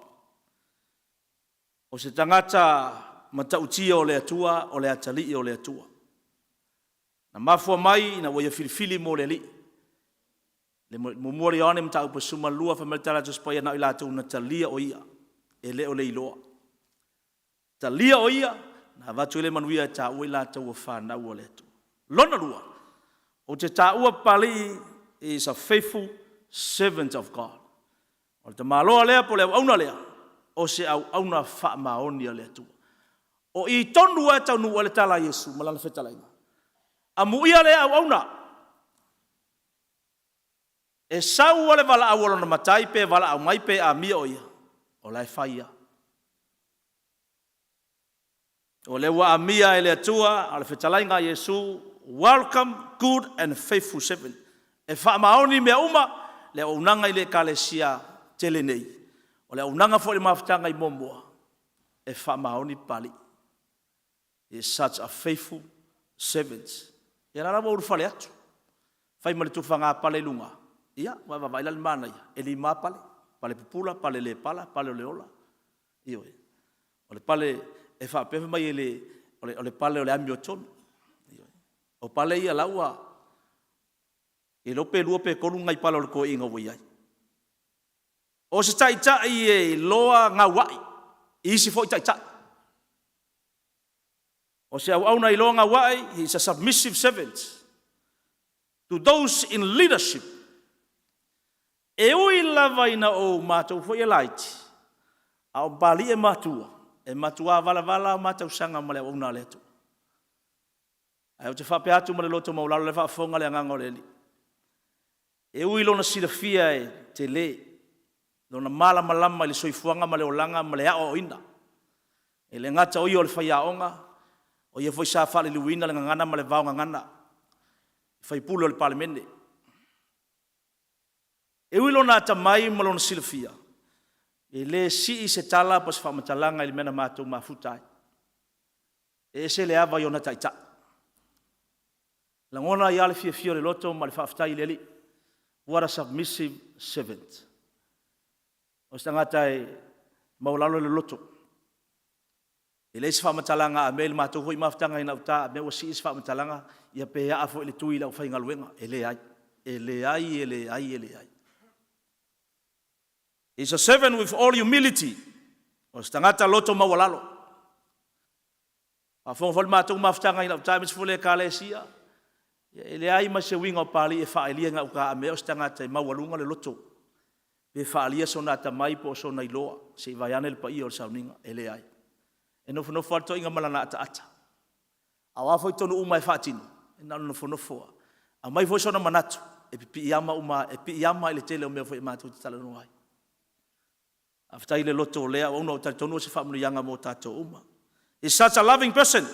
O io se au na loto lofa. E lofa i le atua. E lofa i tangata o le atua. Tā whonga nei mori maua. E whānaua pali a maiso ainga. O le tangata e tausi au na le atua. O lo te whamauni atu o no le whaafonga mai le ngango le atua e lau tala. E le masalo a misi se vai aso e tasi ale masina. E su atu ale sunga te akono maso no whale tua i lo whale. A e te lewa uo o le meo laela latu. Whapea whapea le whanua la iai. O le esi, o whai pālangi, o whai poila, o kalo pālangi, kalo Samoa, e koko umai au ka fole. O whapea, po whele mele whakau mai au whai koi. Ai ngā wau o kuru lamota, o ile ai. E tangata i le pai e, amene. Whapea whi ola la mai sesi e pai e o le nga whangau. Ia ore pai e le pai e ko inga. Ai wha whafonga le atua, e le melo le mole kausi au aunga le atua. Ia ka kalo whori ngā ngē fia wha manguia le kua ngē au aunga. Ai mai so sianga whangau. Ma whangau a whangau. Ai mai so te whare ma inga. O ke lo foi lo fa ka okor ko inga le leka sile po le ala fu le e mulmuli la nga e lo foi le ngaluenga le atua e lo foi maftanga e lo foi la nga ngau molonga ainga ako fa fonga voni so tau tinonga le fana ia la ko mo fel fangi male fe tau sia o stanga tau safia tau nga fau ta mali ona winga Ato vai nei pese e tele na whaonga le whai la ta le ni masono whartu. Mana tuana no mai tono le kalesia. No whai la pese le tau wanga pese sia matu e kalesia. Sa whai la ngau tale i pisi. Le na tale lau kulele. O ina le na o loa, so le ele le ngase le si ufonga o toina. A le mela matautia. Ele le si ufonga pali. A o le ila al whaletua ia to fila.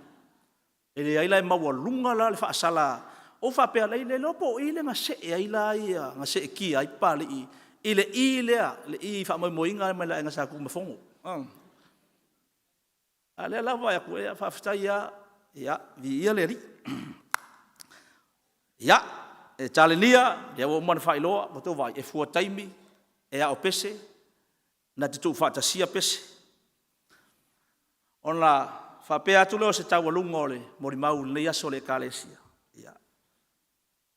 ole upule na amata ia le no tusida fa mai le mo mangole le mia to tasi fa patoro fa mele tua o te fa mangalo ia la to amio le tonu malava o la to wanga salafoi o te le to e manatua o anga sala uma pali i lona tua nai mo na fa le tonu le tua nai ona o mea uma sa ia fa ia le tusa ma le finangalo le tua o le aso ma le minute ma le tulana fa ma walalo ilo no loto matalia le fa ola tanga ya le maliwo Yesu ke viso le li fa ola o le ala tonu ana le ta wele upo le tua fa mai le tua e le toe mana tua na mioleanga mana nga sala uma aisha a le wa umana ia fa ma walalo i le li fa ola ma ngani le toto le tamai mamoe e fa ma ngalo ma fa ma ana nga sala uma yo nei la aso o te tau tino atua i male wha maoni o lo lotu. I le sile whanga le atua. O le au na lea. Ua i le ola e wha wawafu. Awe se pache vi ia i le atua le yaso. Ia. Alo whamai le atua. Wha manuia te lava le pa ia o ai ngalua. O le whaletua ma le nofo alo. Wha manuia le atua i au whai ngaluenga stofia le atua mai so stovine u tātou whaatisia. Wha manuia le atua le pa ia o le kalesia. Ma se fore sunga le sui tai tai. O no le suafa o Yesu. Amene.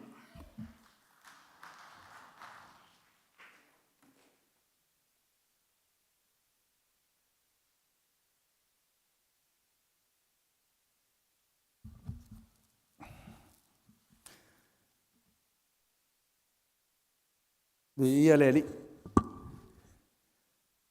O te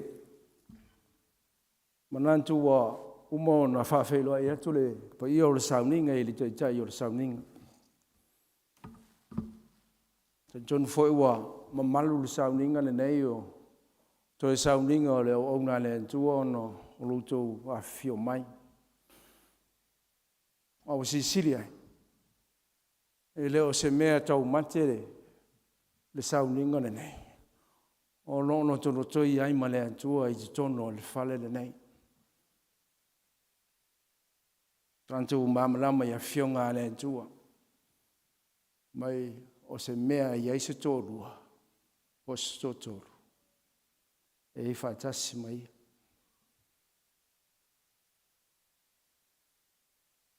Tau ia na ia. Tupua e langono nei aso. Tātou awe leo le mua ma le whaafutai i le atua.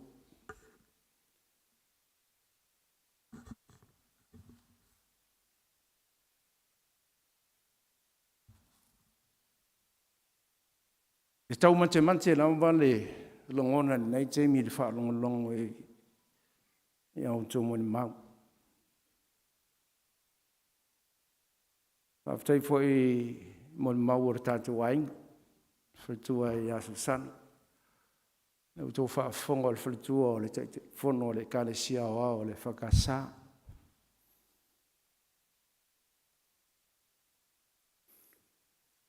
A me se fo i o mo le maua pali. Me se i a whanaua pali i boasa. A me se fo i le whalitua i a tō whilau. Ia fo i ua momoli atu le mo le maua le kalesia saunia le sunga i asianging. O te whaafutai le atua ono ua maua le avanoa nei e mo le mauwina ai le soifua o le wauna le atua. Whaiei lau leo ma fonga tau moli o le tai o le kare sia tātou te le whaatasi ai. E ma moli atu ai le whaafutai i le tātou ainga. Ainga na lua, pa ia, wō mai masan.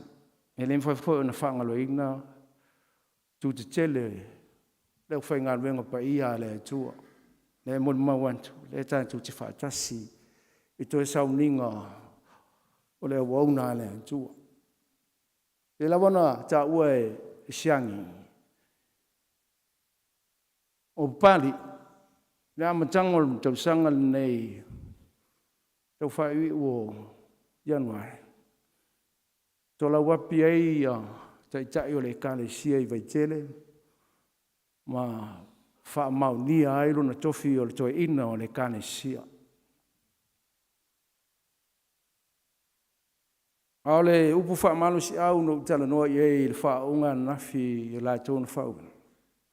Upu fo ia Paulo wha mai e tau mawhai.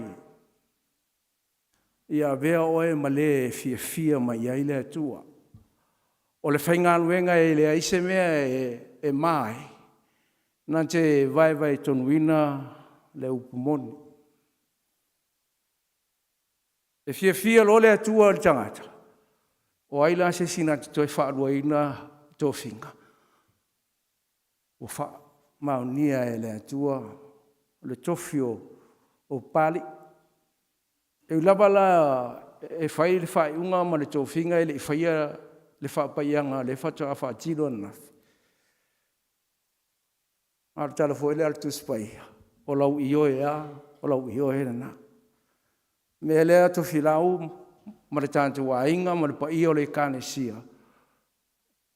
E malanga le au auna nei, o tō fia, o le tō ino le kāne sia, worship center i Samoa nei.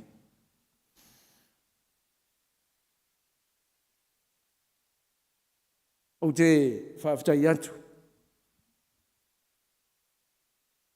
Awai, o tātou uma,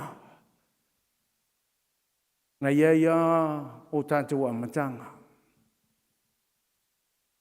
Ma o tātou foi, e le ai lava se sā mō liuri e le ialu i se lotu. Me le au te whaaftai e tuai lai tū o le vai. Ka le sia sa whaafai mo whaafufua mai ere soifua o pali i poasa. Ne maua sa hanga i mentis. Ia o te tonu fo e sa i fo le ngā nuenga le ka le sia i tonu o la fio anga. Ia mulmuliane le sa hanga i fo i le ka le sia sfitu o to e fio mai.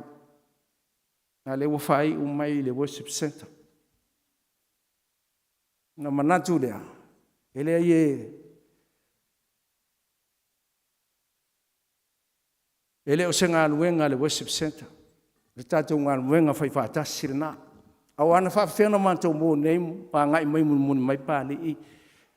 Pe ana whai e le ita i ala ina, ma whawhua mai lona soifua whaale nganga i tonu o e kāle sia nei.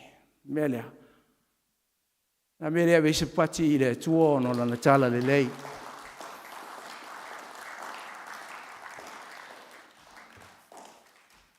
Pa iol nei sau ninga, whaitua ia tō whilau, mō te tātou mawhitanga le nei asa.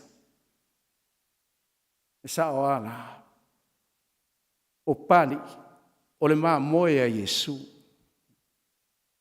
E do se maa moe a se kāle sia. E le whau maa loa i fo i la le worship center. Aia, tātou whai ia le tala a iopu. O ia na fua ina mai. O ia fua i leo atoe ala se, ia wha manu ina lona swafa. Wha malo wha fitai i lau tau ngā nenga. Amu ia fua i, ia, tu lau, o te no whai o. A wata maua le langona fua i le, wata fia whale a lili fua. I le toa tele o le tātou wainga. Amu ia fo i le tātou wainga. Whai mataulanga e vi i ai le atua. Amu ia fo i e ka le sia sa wa ai ailo na soifua. A le na mori mawina. Le wha mea lo whaina e le atua o le soifua o pali i poasa. Te le loa pea e whaitawina upu ia na tūsia o le pesena ia tūsia. Se ma le loloto ma le o le ngangana lai mo moli mai ai. Tupulanga te ravou, ai whaafonga mai. Se turi oa ia ma, mea alofa ia na, fo ai ele atua i nei tangata. Melea, ele toi tele lava sau tala e soi whau popo ele mo le mau le kala sia. Pau lava nei, o le tātou taulanga lea i le atua, ma whaaftai i le atua, ono pali i, mo lona soi fua ngalue.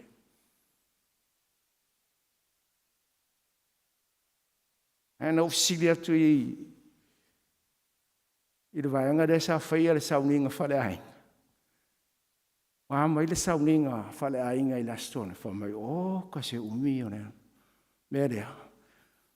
O le lasi kau tuturi atu pēta atu te maua le sauninga whale ainga.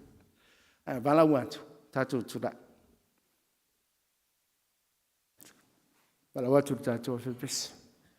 Sai mai e umalo mo moli antu se fa awe pu la ante lo wa umile sa ninga o tele na o foi e uma e pa wale mela ja mai manga ile le to sa ninga o pali i pena le umi.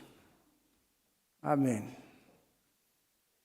Anta tu wolo i mea le tua. On tato fa nga lolo le scale o lo amai e tu spaia. Amen. Amai le tala. Tu se le aso e tasi. Ma le afe tau sanga tangola o e pe ale leila o whaingu mea e tau fofua po lala le umi na tātou i nei. A whai le foto a lua i tūla. Ia, e le i o i se whaingu mea a tua la uminga e point sivo. I le i taitai a. Amen. Au le ata fo le nā. E moni mai a tātou. Tātou te tala nolo i le atua. Tātou te tala no i lona whaava vau. E le ngata mea e whaia e le atu. E le aise alofa e tusa ma le nei alofa. E maa fua ai le sauninga le nei ma mou ai Moli mau i le soifua o pali, pana le aile alofa o le atua e ala ia Keriso Iesu.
mai le vavau e o i le wha vavau.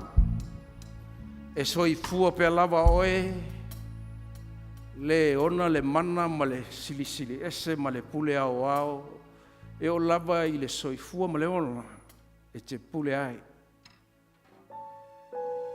A whaiwa sili sili i lo finga ngalo, le oti o tangata. O le ese mātou tali atu ia te oe le nei asu. Ina we valawina le anganga o la uona ia pali. Mana o mātou whape atu. Ia watu ia te oe le whaftai ma le viinga. ona o le mana o le whaoletanga ua whaoleina ai o mātou wanga. Ia vi ia oe, whaafitai la ua fionga, o lo iai le mana ma le whaunga. Wha ma whana ina ai, lau whanau i le nei asu. Le soafo Yesu. Amen. A tātou walala mai lalo whaafitai. Upu na whaitau ino le fionga le atua e pupula. A tanga mai se 10 minuti. Mai te re tala pelo fo le nanta. 10 minuti. Mai tala le tuspaia e tuse e sotolo nta upu e tolu. Whai tulo mose i le atua. Awal watu ya Israelu ai whai mai. O ai le atua na wina mai. O ai foi nona ingoa. O nai whai le to ino Israelu. O au o leo loola. O lo ola lava. Ai o mai le whege inga fau e whetalai Yesu wha mai Yesu. O au nei o le whai te toa. O le lotoa ma moe. A whai eui mai se tasi i atea. E whaoleina o ia. E aluatu maulu fafo. E maua foi e ia le mea e ai. O le manatu au tu. O le nei sauninga. Mano tātou whamambae ia pali i po asa le au auna le atua. E whapea. O au, o leolo ola, a whai eui mai se tasi i a tia, e whaola ina o ia. Amen. Whaasfulu tau sanga, o leo mose, e wa ai le lafu maa moe, a le tamao lona ma. Whaasfulu tau sanga foi lea, na tā pena i e lea tua mose.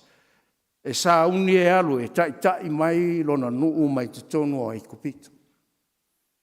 Lea i eile whailo inga lefa mai, e vai atu mose, i le tumutumu le maunga, o le la au tala o lo mumu, ai le whau matia.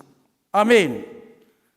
Wai vai se la au whapena i sa mo nei, e bo mu matala li, ai le tu ulu o na lau, e le whau matia. Ana po.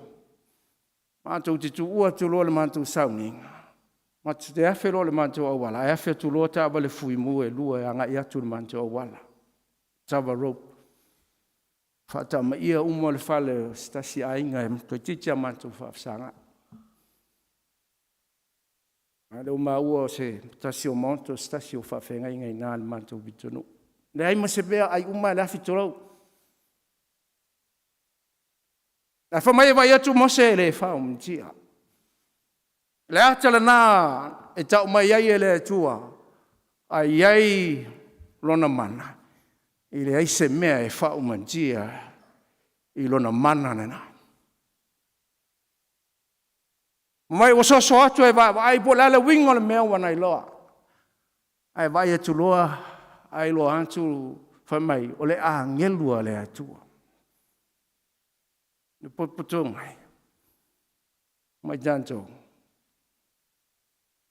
ma tau tia le mea na vai ai mos mai ona so atu lea ai fetalai mai le atua i te tonu o le afire na mai mose au e te whaalata mai i le mea nei to ese o se vai au pa ia le ele o lo e tuai. Ai vai la ile faitawino le fionga le atua. Ma le tala noanga le atua ma mose. O le fesiri la na whaafifiona ola mose a le whaafasanga i ma le atua. A le fai mai le atua i o il mta upo e tolu al fai upo e luas fulu. Mai mose te le mawhaina i vai mai a tau mai ola pea. Au whera la ola i pea fai le vai atu i. Amen. A le fai mai, e vai atu. E lo atu le angelu. A le atua. Oina, na faali mai ai le li o Yesu. o le puluvanga le na whai ei o na ola mose i lumo o fofonga o le atua. Tasi ar tusi e whamau ni aile la whai jau atu le malaki. O i o le nai whamai o le angelu o le whiangainga. A whonga le malaki no mtau pe tolu whai ubu o mua. E whaatatau ia Yesu. Wa le liu mai e le atua e avea maafi whao me. Ai le umai. E ala fwere na. A whai e le whao matia le la au tala o le mea di tauna mate. La whaafewhea la ona le whao matia.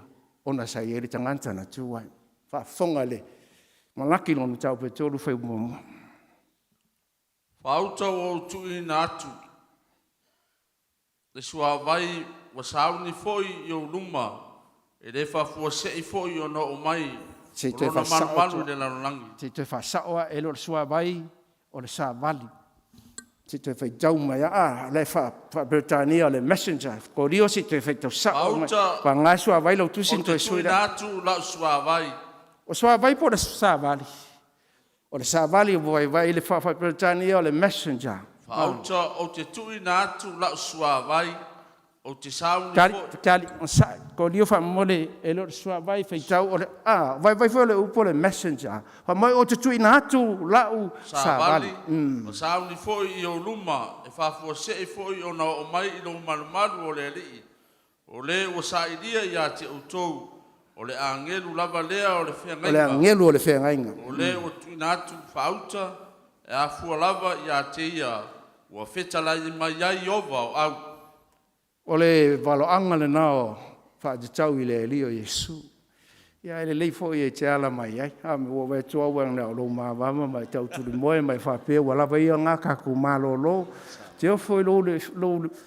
Malo lo le malo lo le ea. Na whai le leia le worship center le whale nei wha malo lo. Ele moe ai se situ tonu. Se banga ngā la ua umi. Ia.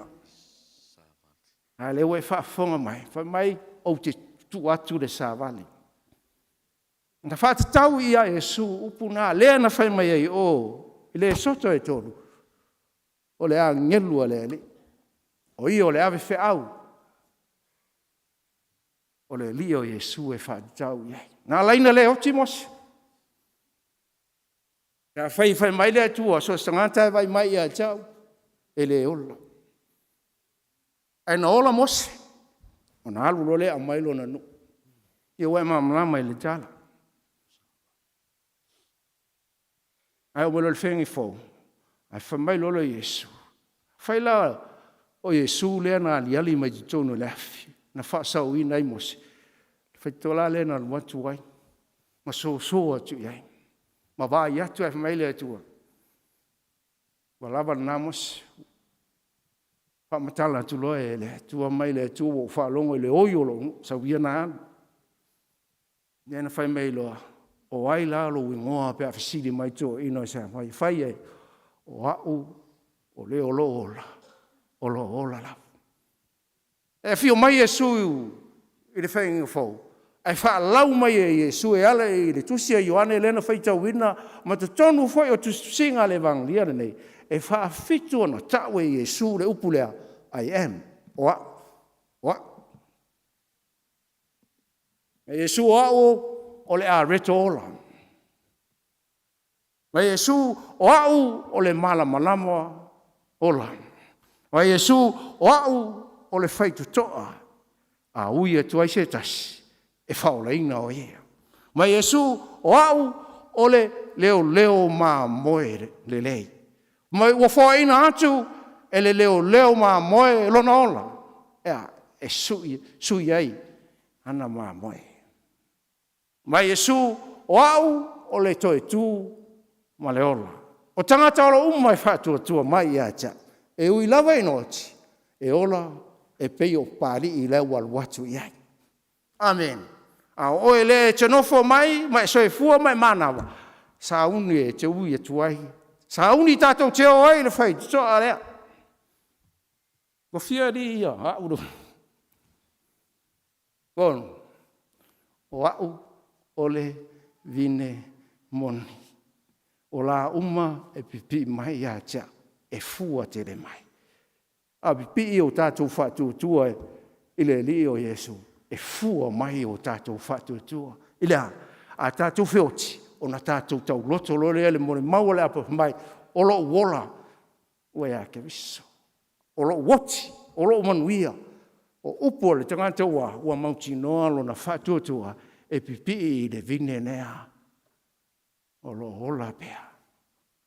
Ala manatu le te tae au ne ma Yesu, o hau, o le whaititoa. Amen. A whai ui mai se tasi, o le uye, enta. Amen. A le ua, enta e, pali. O alu o ia e whaatasi lona mutai, o alu fo ia le malanga e le toi, fo i mai. Me lea, to filau ma le whanau ma le tātou ainga, e kāle sia wō me masan.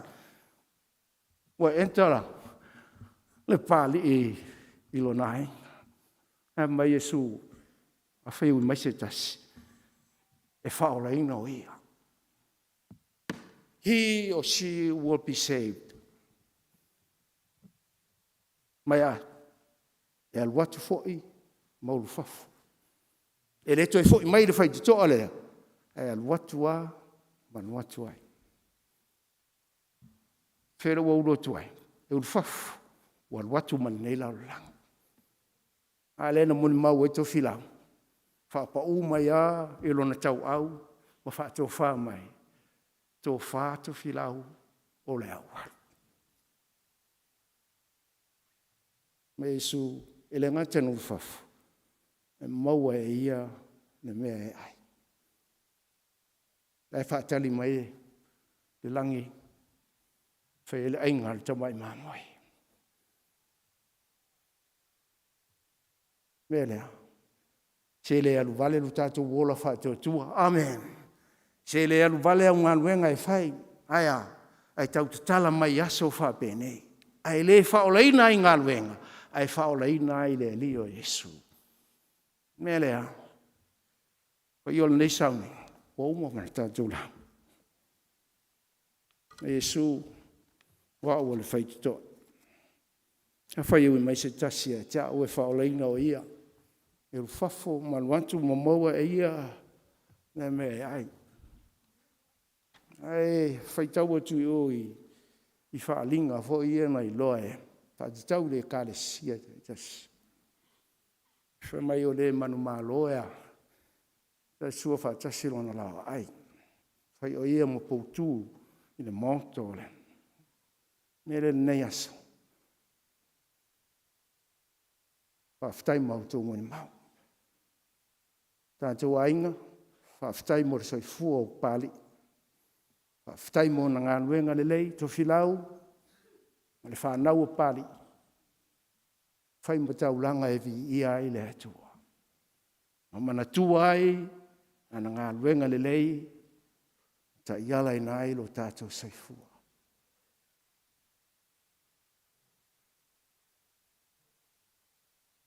Ene nei aso, ane nei sauninga. A whai, ua mauti noa, le tau ungo le nei au auna, ma mai ese whiau ia tātou. E la lala mea tātou te whitangisi ai. Amen. Nā lala mea tātou te, awai, o tawa ai aso oi nei mea, ma tō oi, o isi tangata i tau wakta whiofi mai lungo, tu unga mau e maa ngā, o koe filosofi lalo. Ka pena lengi. O saunia e le atua, le la vea i mo intato. Pe a o mai taimi whaingata o le o langa nene. Ai mesera. Pe a o mai le oti. E le o toi whaia le oti. Ma whaato i lalo popo i le soi whanga whaato atua le jangai. Ai sa, mai le tala le tu spaia. Ua o mai le toi tu mai le oti. Talu le lio Yesu. O toi tū manu mālolo tātou ali whaola. I lona suafa. Amen. E awela spati e vi i aile atua.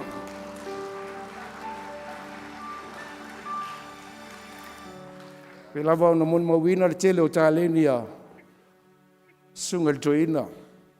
Na mpali i poasa. Ia whailea i wha malulua tuai Whatua ia to filau ma le whanau mese o aingulua mai tātou. Te utusi ne. E tere rofa pe te utusi. Ona i lolo lea. Le tele o le o unanga stangata i tono le karesi. O mātou fo ima mātou whainga whawai. Nā le lua te utusi ta pena ele ofisa utu. Ma le ministry ai ai. Ai le tau fia i lava. Le momoli mai o vale vale alofa. E le ngatai i tu tino umo le kale sia. Sa papia nana va ai mangari lue ai. To filau mpali i le ua malanga. Ma foi no momoli ma mai te utu sine. E fai mea alofa tu ai a joa. Mele, so vai se moli atu fatua ia to filau. To filau. Patu natu yo wow. Manai tu o tātou ainga. So sani ai i leo vai o leo aunga lea tu. Amo tātou whaftai tere ro tō wafio mai. O mawalunga la sauninga le nei ono o tō au tere mai. O mātango fie foi o malu le sauninga ono o moni mauna tā benaina. Ai maise a siri ai. Ona pa ia le sauninga nei. Ona o loto i ai le anganga o le tua. O ia le na. So soani atu ma whana atu i ai tau. Ai wala watu tātou tu lai fatas. Afta i atu pa ia le whainga nuenga o lo a fio mai. Tai mo loto a fio mai e mole mawina le toi sauninga le au na le tua. Tai foi le fatua. Tai o le ekalesia. Tai fono o le ekalesia e whakasa. Ia, mai se po i o le whainga nuenga. I o le maftanga i mua. Le ekalesia o tō wafio mai. Tātou whātou whā. I le au nā le atu. Tātou e usur whai upurun lua le pese sau suina. Whai wan nei sauninga.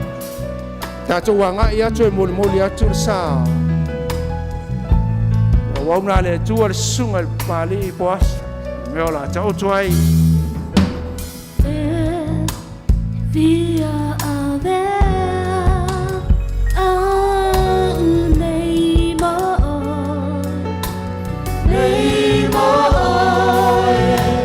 no uanga atoko i malo utino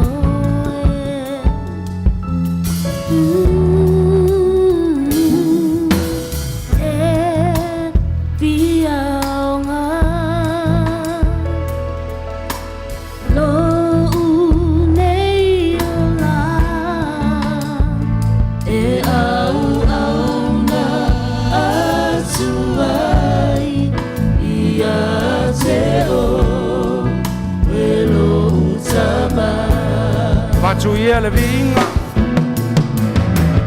Abasu ia le vinga I le sua me sama Abasu ia le tamanu I le amini o Yesu Solta pesaya le manga paia oh no fatsuna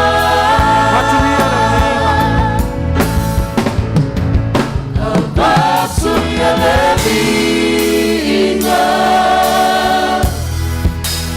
Let's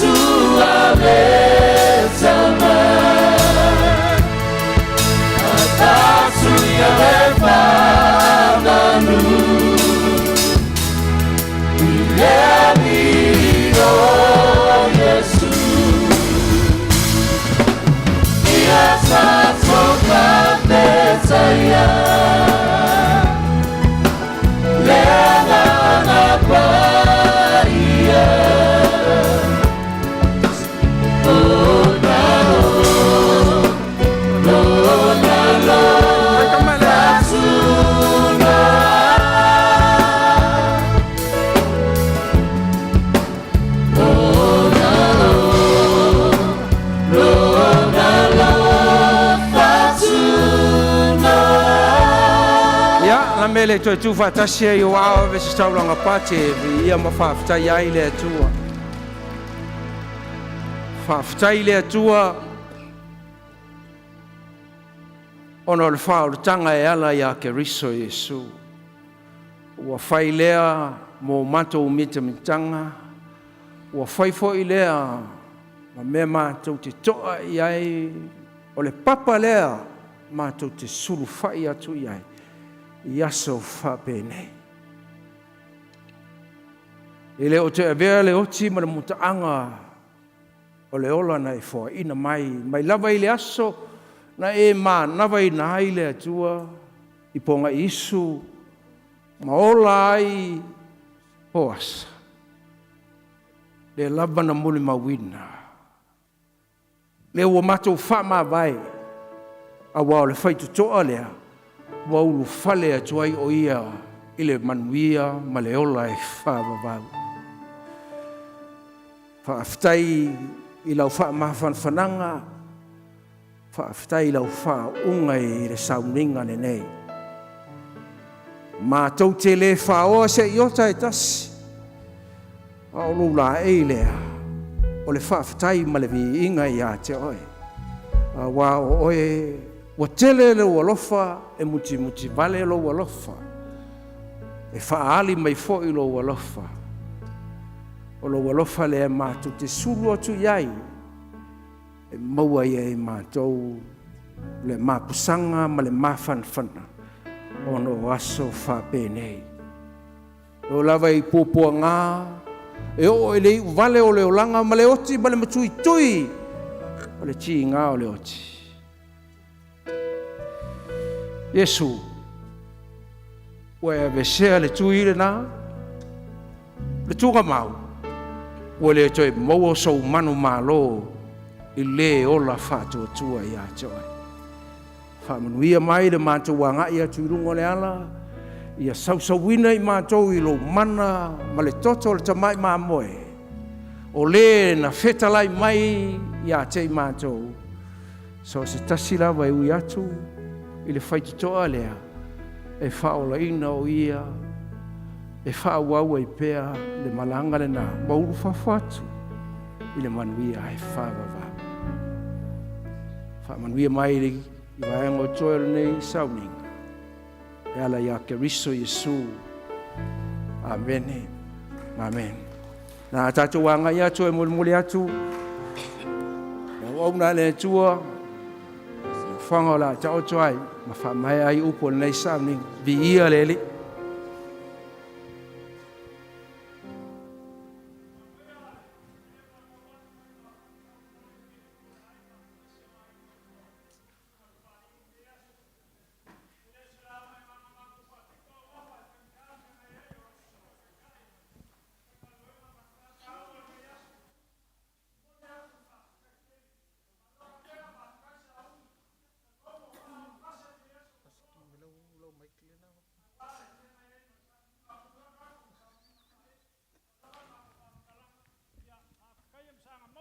So fua lau le a wala fa o winga fe au man ngalu nga pe nga yai ai fa i waku sa mako fam kalanga lau fa ngalu kofi o mo kongole al malu ngei mai kako au nga kako fa ma vai o mai fa le lau ngiu ia male sunga ya pani a wala long sa winga fa i mako fam kalanga le se launga nga ngo mako fa piko nga fa wala ngei vai aso wala ngei vai kau.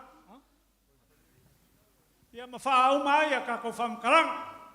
Ia kule mat wha lalo.